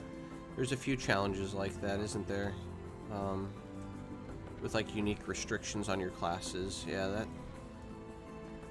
I have always been intrigued by the melee hunter because it's never been like optimized properly to make it a like super good spec like in classic Burning Crusade era. But it's kind of interesting because, you know, Wing Clip is a good ability, and so is like Mongoose Bite and all that. So it's pretty cool.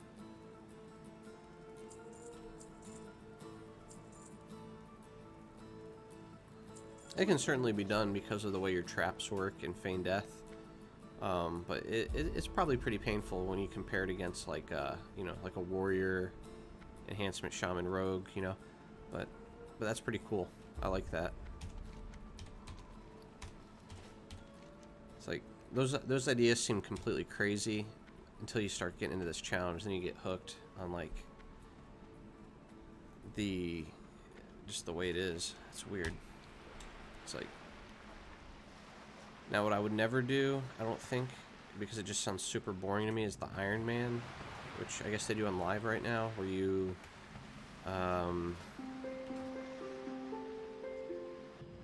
you actually can't even equip green weapons, or you can only use gray items. which you're gonna be using a lot of grays anyway because of hardcore. But like in Iron Man, you can't use like green weapons or better. Like, so if you find like a cool like random like purple item off of a mob, you can't use it. It's like insane to me. Like, that's not fun.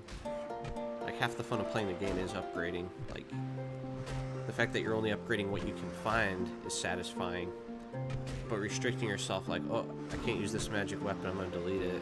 You know, that's not for me. And like, they can't use talents, I think, also, or something crazy like that. Like, what? Like, where's the fun in that? Like, what do you have to look forward to each level, right? Like, you gotta have something that feels good when you level. I feel like talents are like such a fun part of the game to me. Even if you have your like route planned out, you know, there's always new ideas, new thoughts, like what if I did this?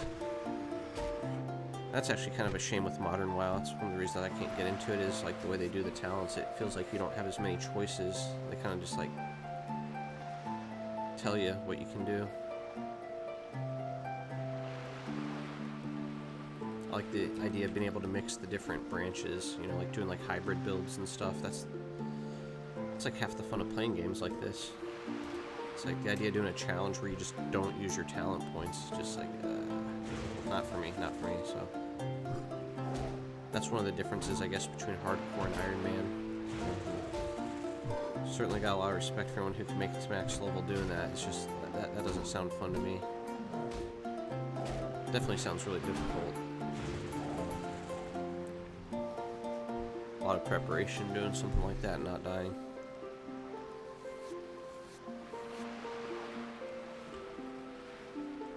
We're flying here. We're flying these. No one's clearing these islands ahead of me. I don't have to do any of the crab quests.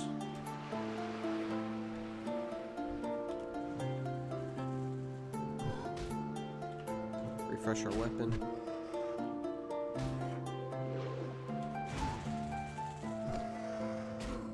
Uh-oh, we got a hunter. Out here competing with me on my tigers.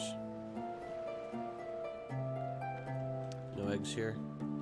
I don't see any eggs. Make sure. Zoom in all the way. Okay, I think we're good. Hey, that's fair, son. Yeah. Watching these is really fun. Like, that's what got me into doing this too, is watching the car guy. He's like a high level rogue now on there. I've been watching him since he was like level 20 doing it. It's just very satisfying watching his progression. I really got to bind a key for that stone claw.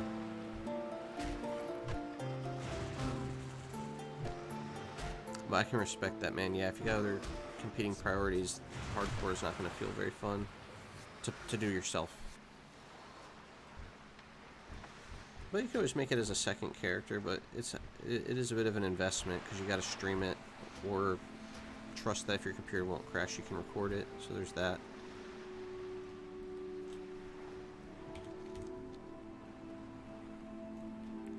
There's some eggs. Let's grab these eggs.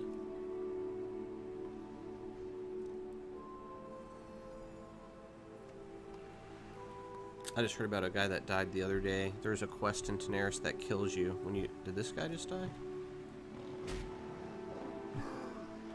Look at that value. It's already almost dead. Hey, son. Thanks for coming by, man. Appreciate it.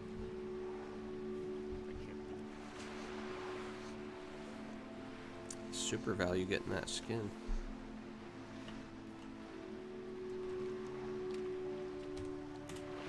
Yeah, some guy died in Daenerys. I guess there's a quest that kills you when you click the item in your inventory that they give you.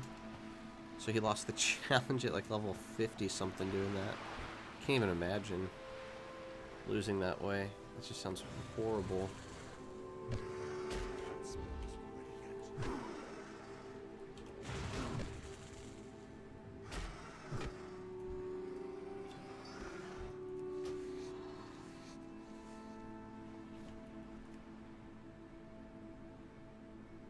Already got our egg quest done, just like that. Super value. We'll clear these tigers and then circle to the troll item. Troll Island.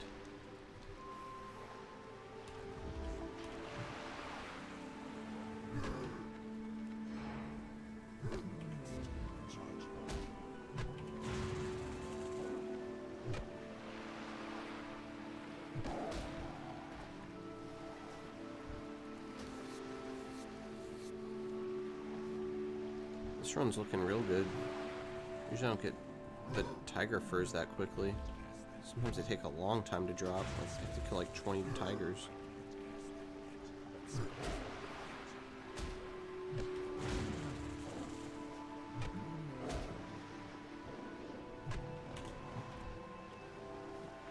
Wait, did I not get lightning shield yet? Am I even using rank 2? I'm not.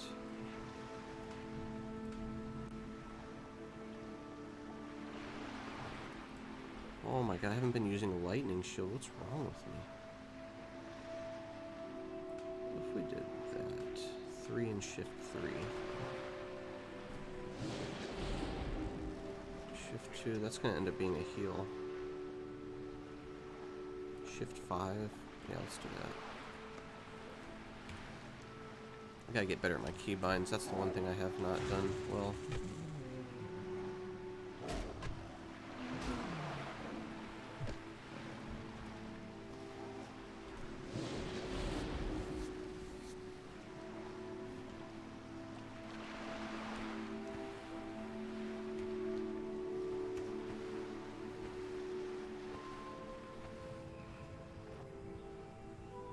We're almost done with Senjin, just like that. We're about to be at mid Durator, which will be about another... So in another hour, we should be wrapping up the mid and being northern Durator. Probably like level 11, 12, hopefully. And then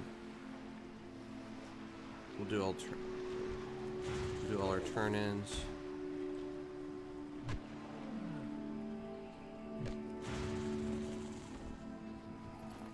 And then we'll,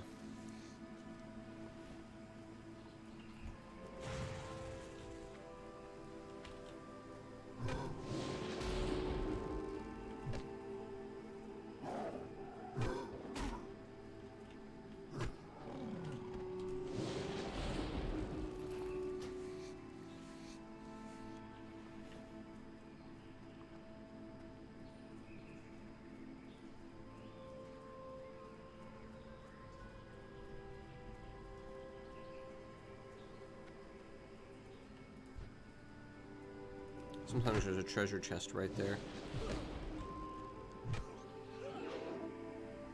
Look at them crits. Wasn't paying attention.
damn spell off. Okay. It's gonna be a little... Okay. Okay, we're out, we're out, we're out. Too risky, too risky.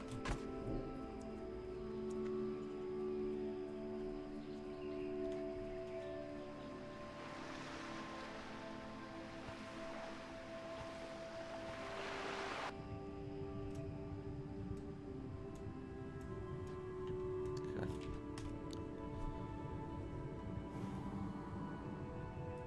Unfortunate, unfortunate.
It's too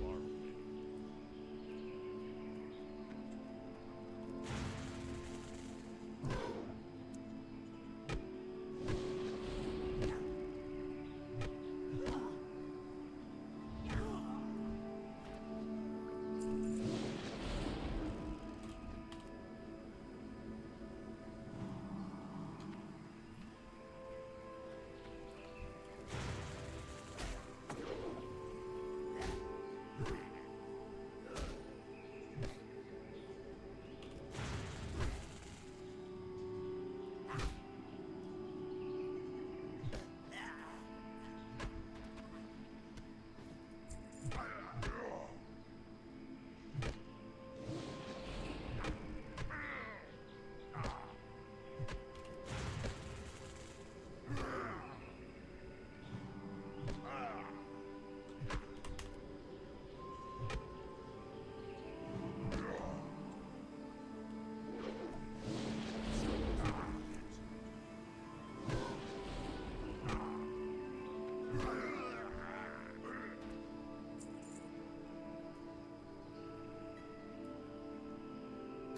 5 hex trolls, 2 voodoo trolls. Not too bad, not too bad. You can get those pretty quick.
Okay, almost done. Just need to get these damn hex trolls.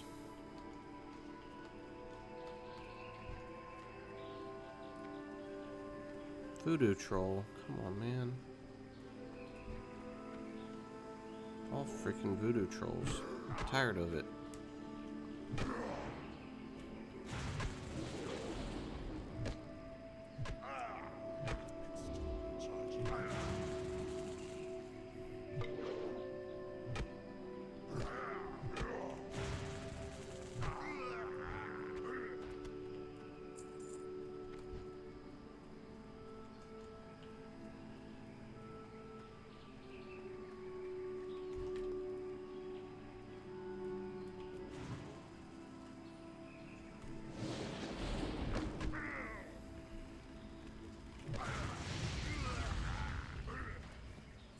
Still got the damn spell off, didn't he?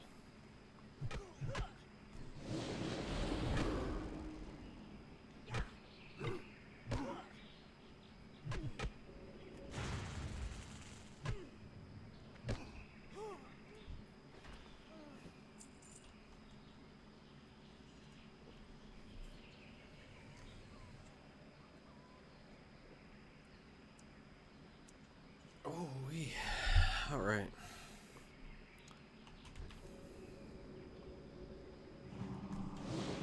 Let's see what's up these stairs. Oh, okay. That answers that, doesn't it?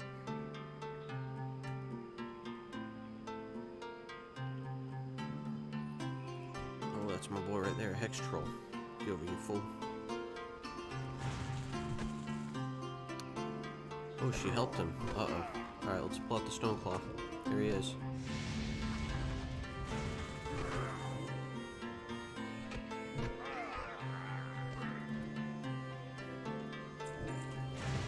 Oh, you're immolating my totem. How dare you? No, she immolated me.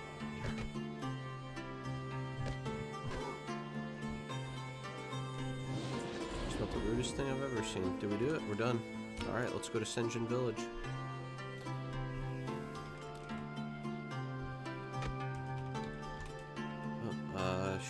Shift Q.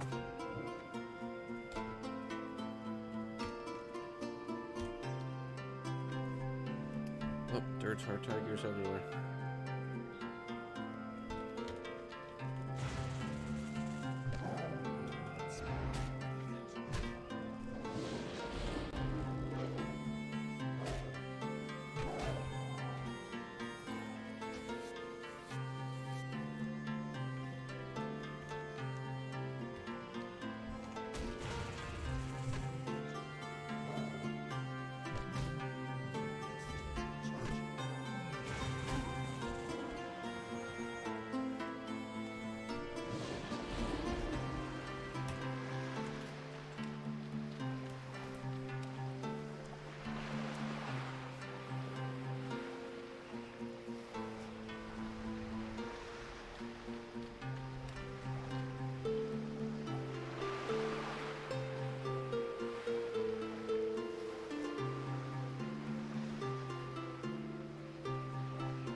So we're at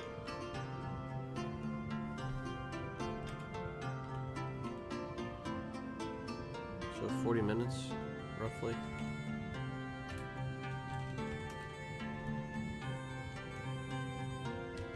Two hours and 25 minutes to get to level 9. Total. Not great, not great. But you know what? We do have 29 skinning and 22 herbalism. So there's that. And we've got a walking stick. And we got some bags. Is there anything I need to save besides the peace bloom? I don't think so. Scroll. We're saving the scroll too. So quest item. Quest item. Sell, sell, sell. Potions. We don't sell those. Sell, sell, sell. Okay. What do we got here? Earth root? Earth root. Nice. 23 herb.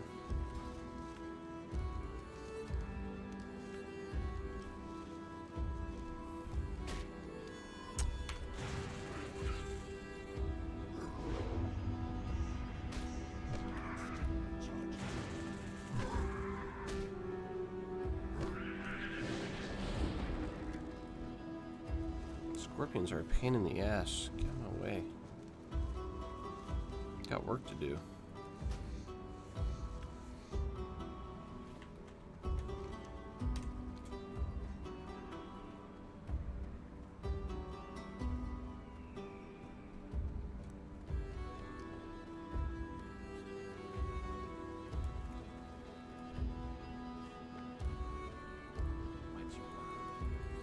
Stay away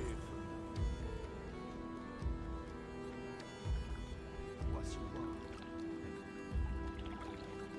I'll be done.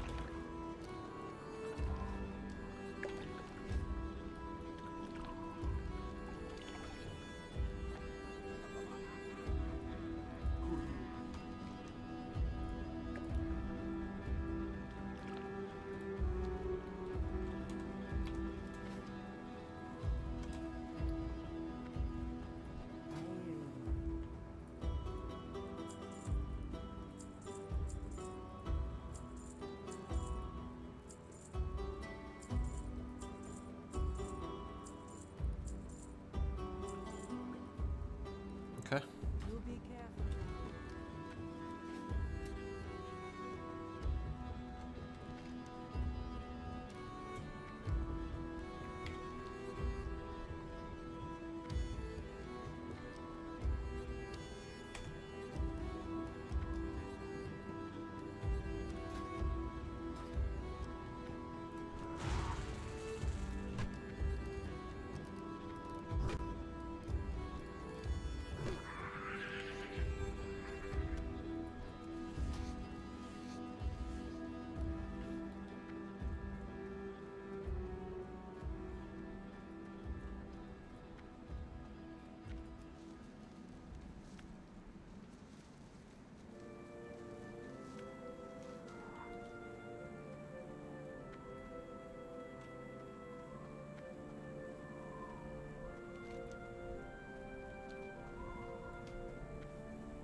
Nice, more earth root.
More Peace Bloom. Let's get it.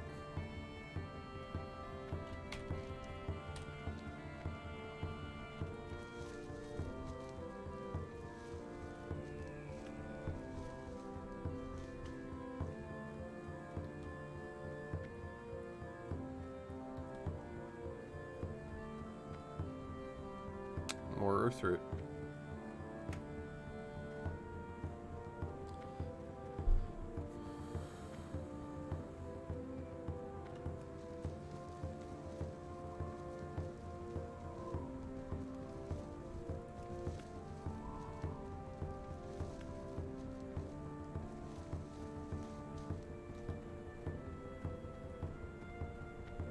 More Peace Bloom.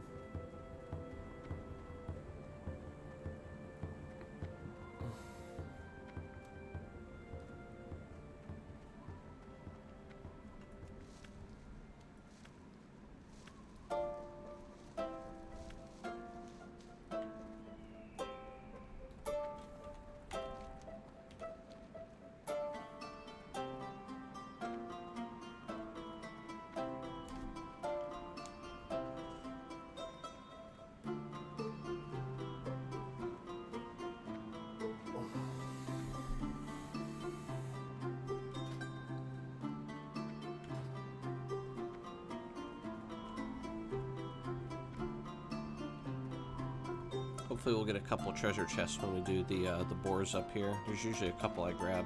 At least very unlucky if I don't get a single treasure chest doing all the quill boar encroachment quest.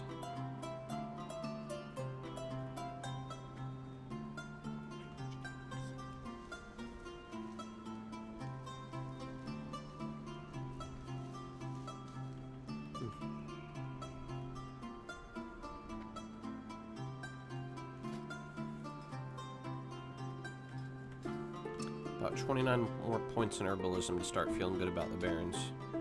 I think we'll hit that pretty easily. Had really good progress this morning.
Nice, there's our treasure chest.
Gotta grab the earth root.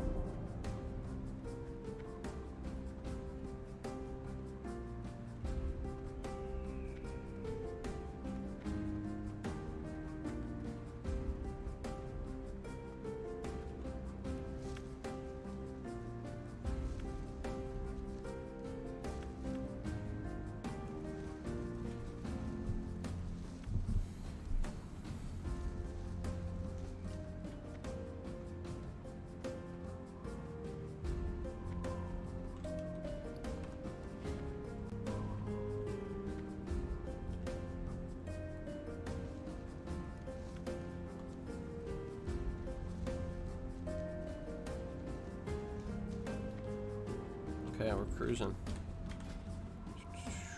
34.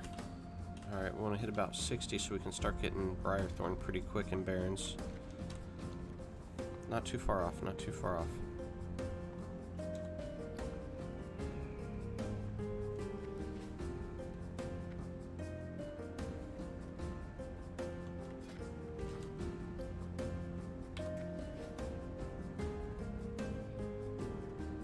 Of course, we still have plenty of quests because we gotta do Misha.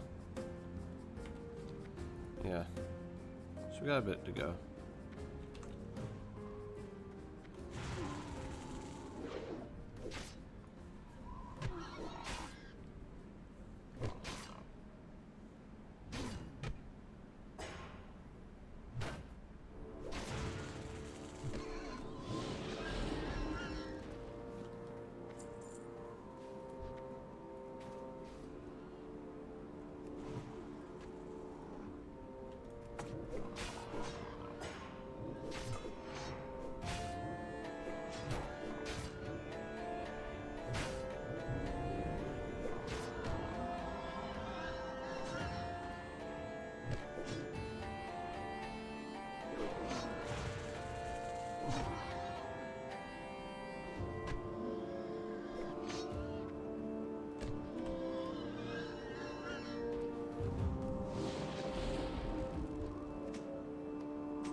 Tough one.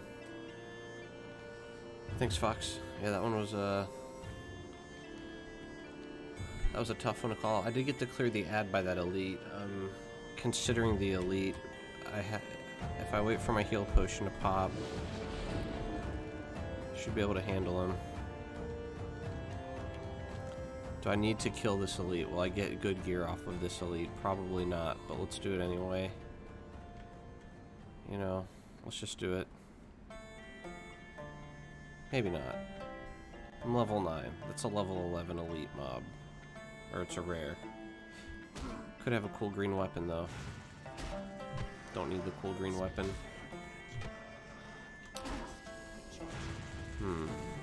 Decisions. Do we end up ending our run misunderstanding the strength of this guy also though? That's also a possibility.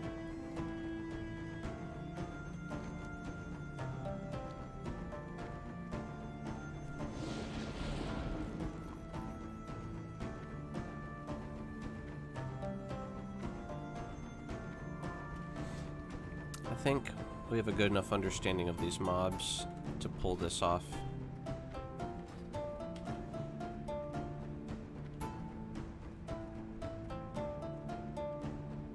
I've only killed one dust runner? What the hell else have I been killing over here? How are those not dust runners? Oh, he's got another one by him. Well, that's not cool at all. There's one.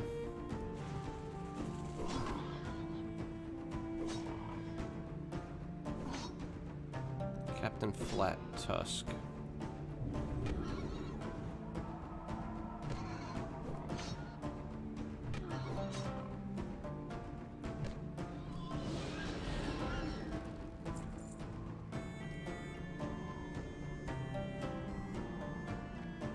One thing's for sure. Okay, I'm in combat too.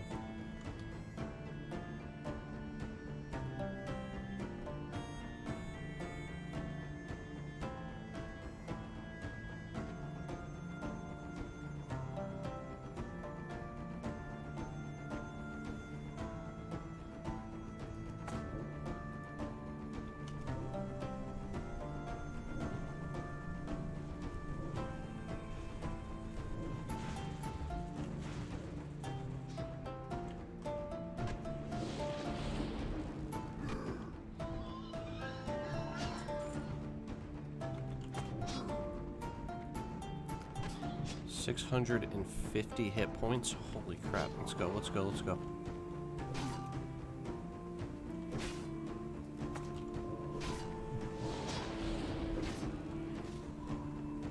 He's not attacking it.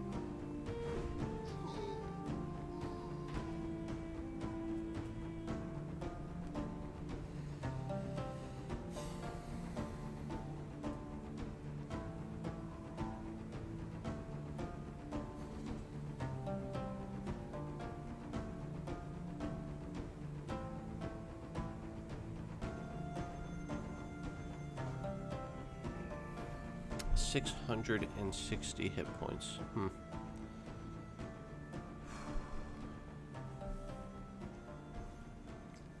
Let's see, that was 2 hours and 50 minutes lost. Yeah. Whew.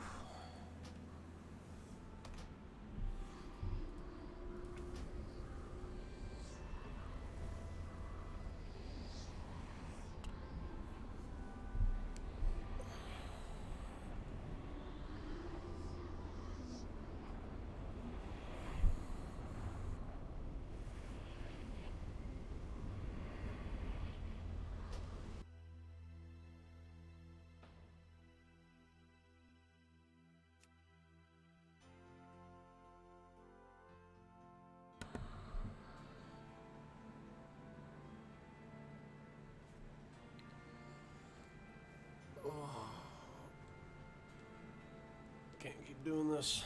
It's too painful.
have to come back to it. That was a momentum killer right there.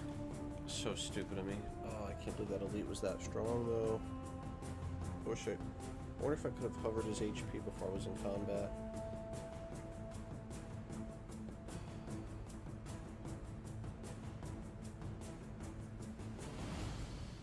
I don't know if I can go right back into that.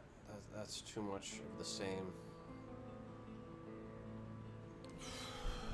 Yeah. God, these are stupid levels to be dying at. I guess technically I hadn't run across him before, and even when I escaped him the first time, I didn't realize how much damage he was putting out. Or maybe I just didn't even take a hit from him, I guess. I didn't realize how lucky I was to escape him the first time. I figured he'd have like 300 hit points and hit a little bit harder. That fucker is like on another level. I mean, that guy was like fighting someone 5 levels higher than you. Golly. Whew. I gotta take a break. I can't come. I was like mentally preparing to get that character to the Barrens. I screwed it up doing that. I can't do the Valley of Trials, Senjin Village, all that crap again. Like oh, that was such a good run too. Everything was going smooth. Gotta respect the elites.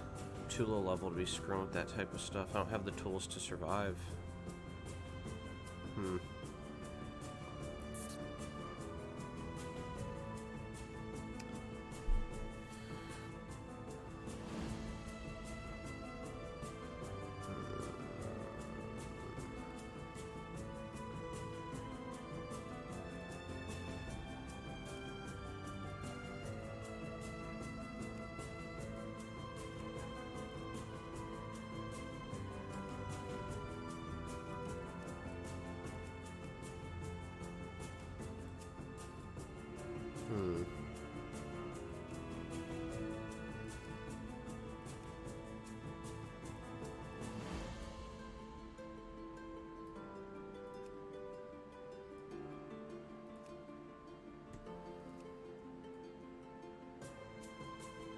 Okay. Yeah, I'm gonna have to take a break. I'm sure I'll end up making another freaking orc shaman, but yeah, I'm gonna take a. I might be back on later this evening. I'm probably gonna do some League of Legends and stuff for now. Gotta do something to get past that lost progress again.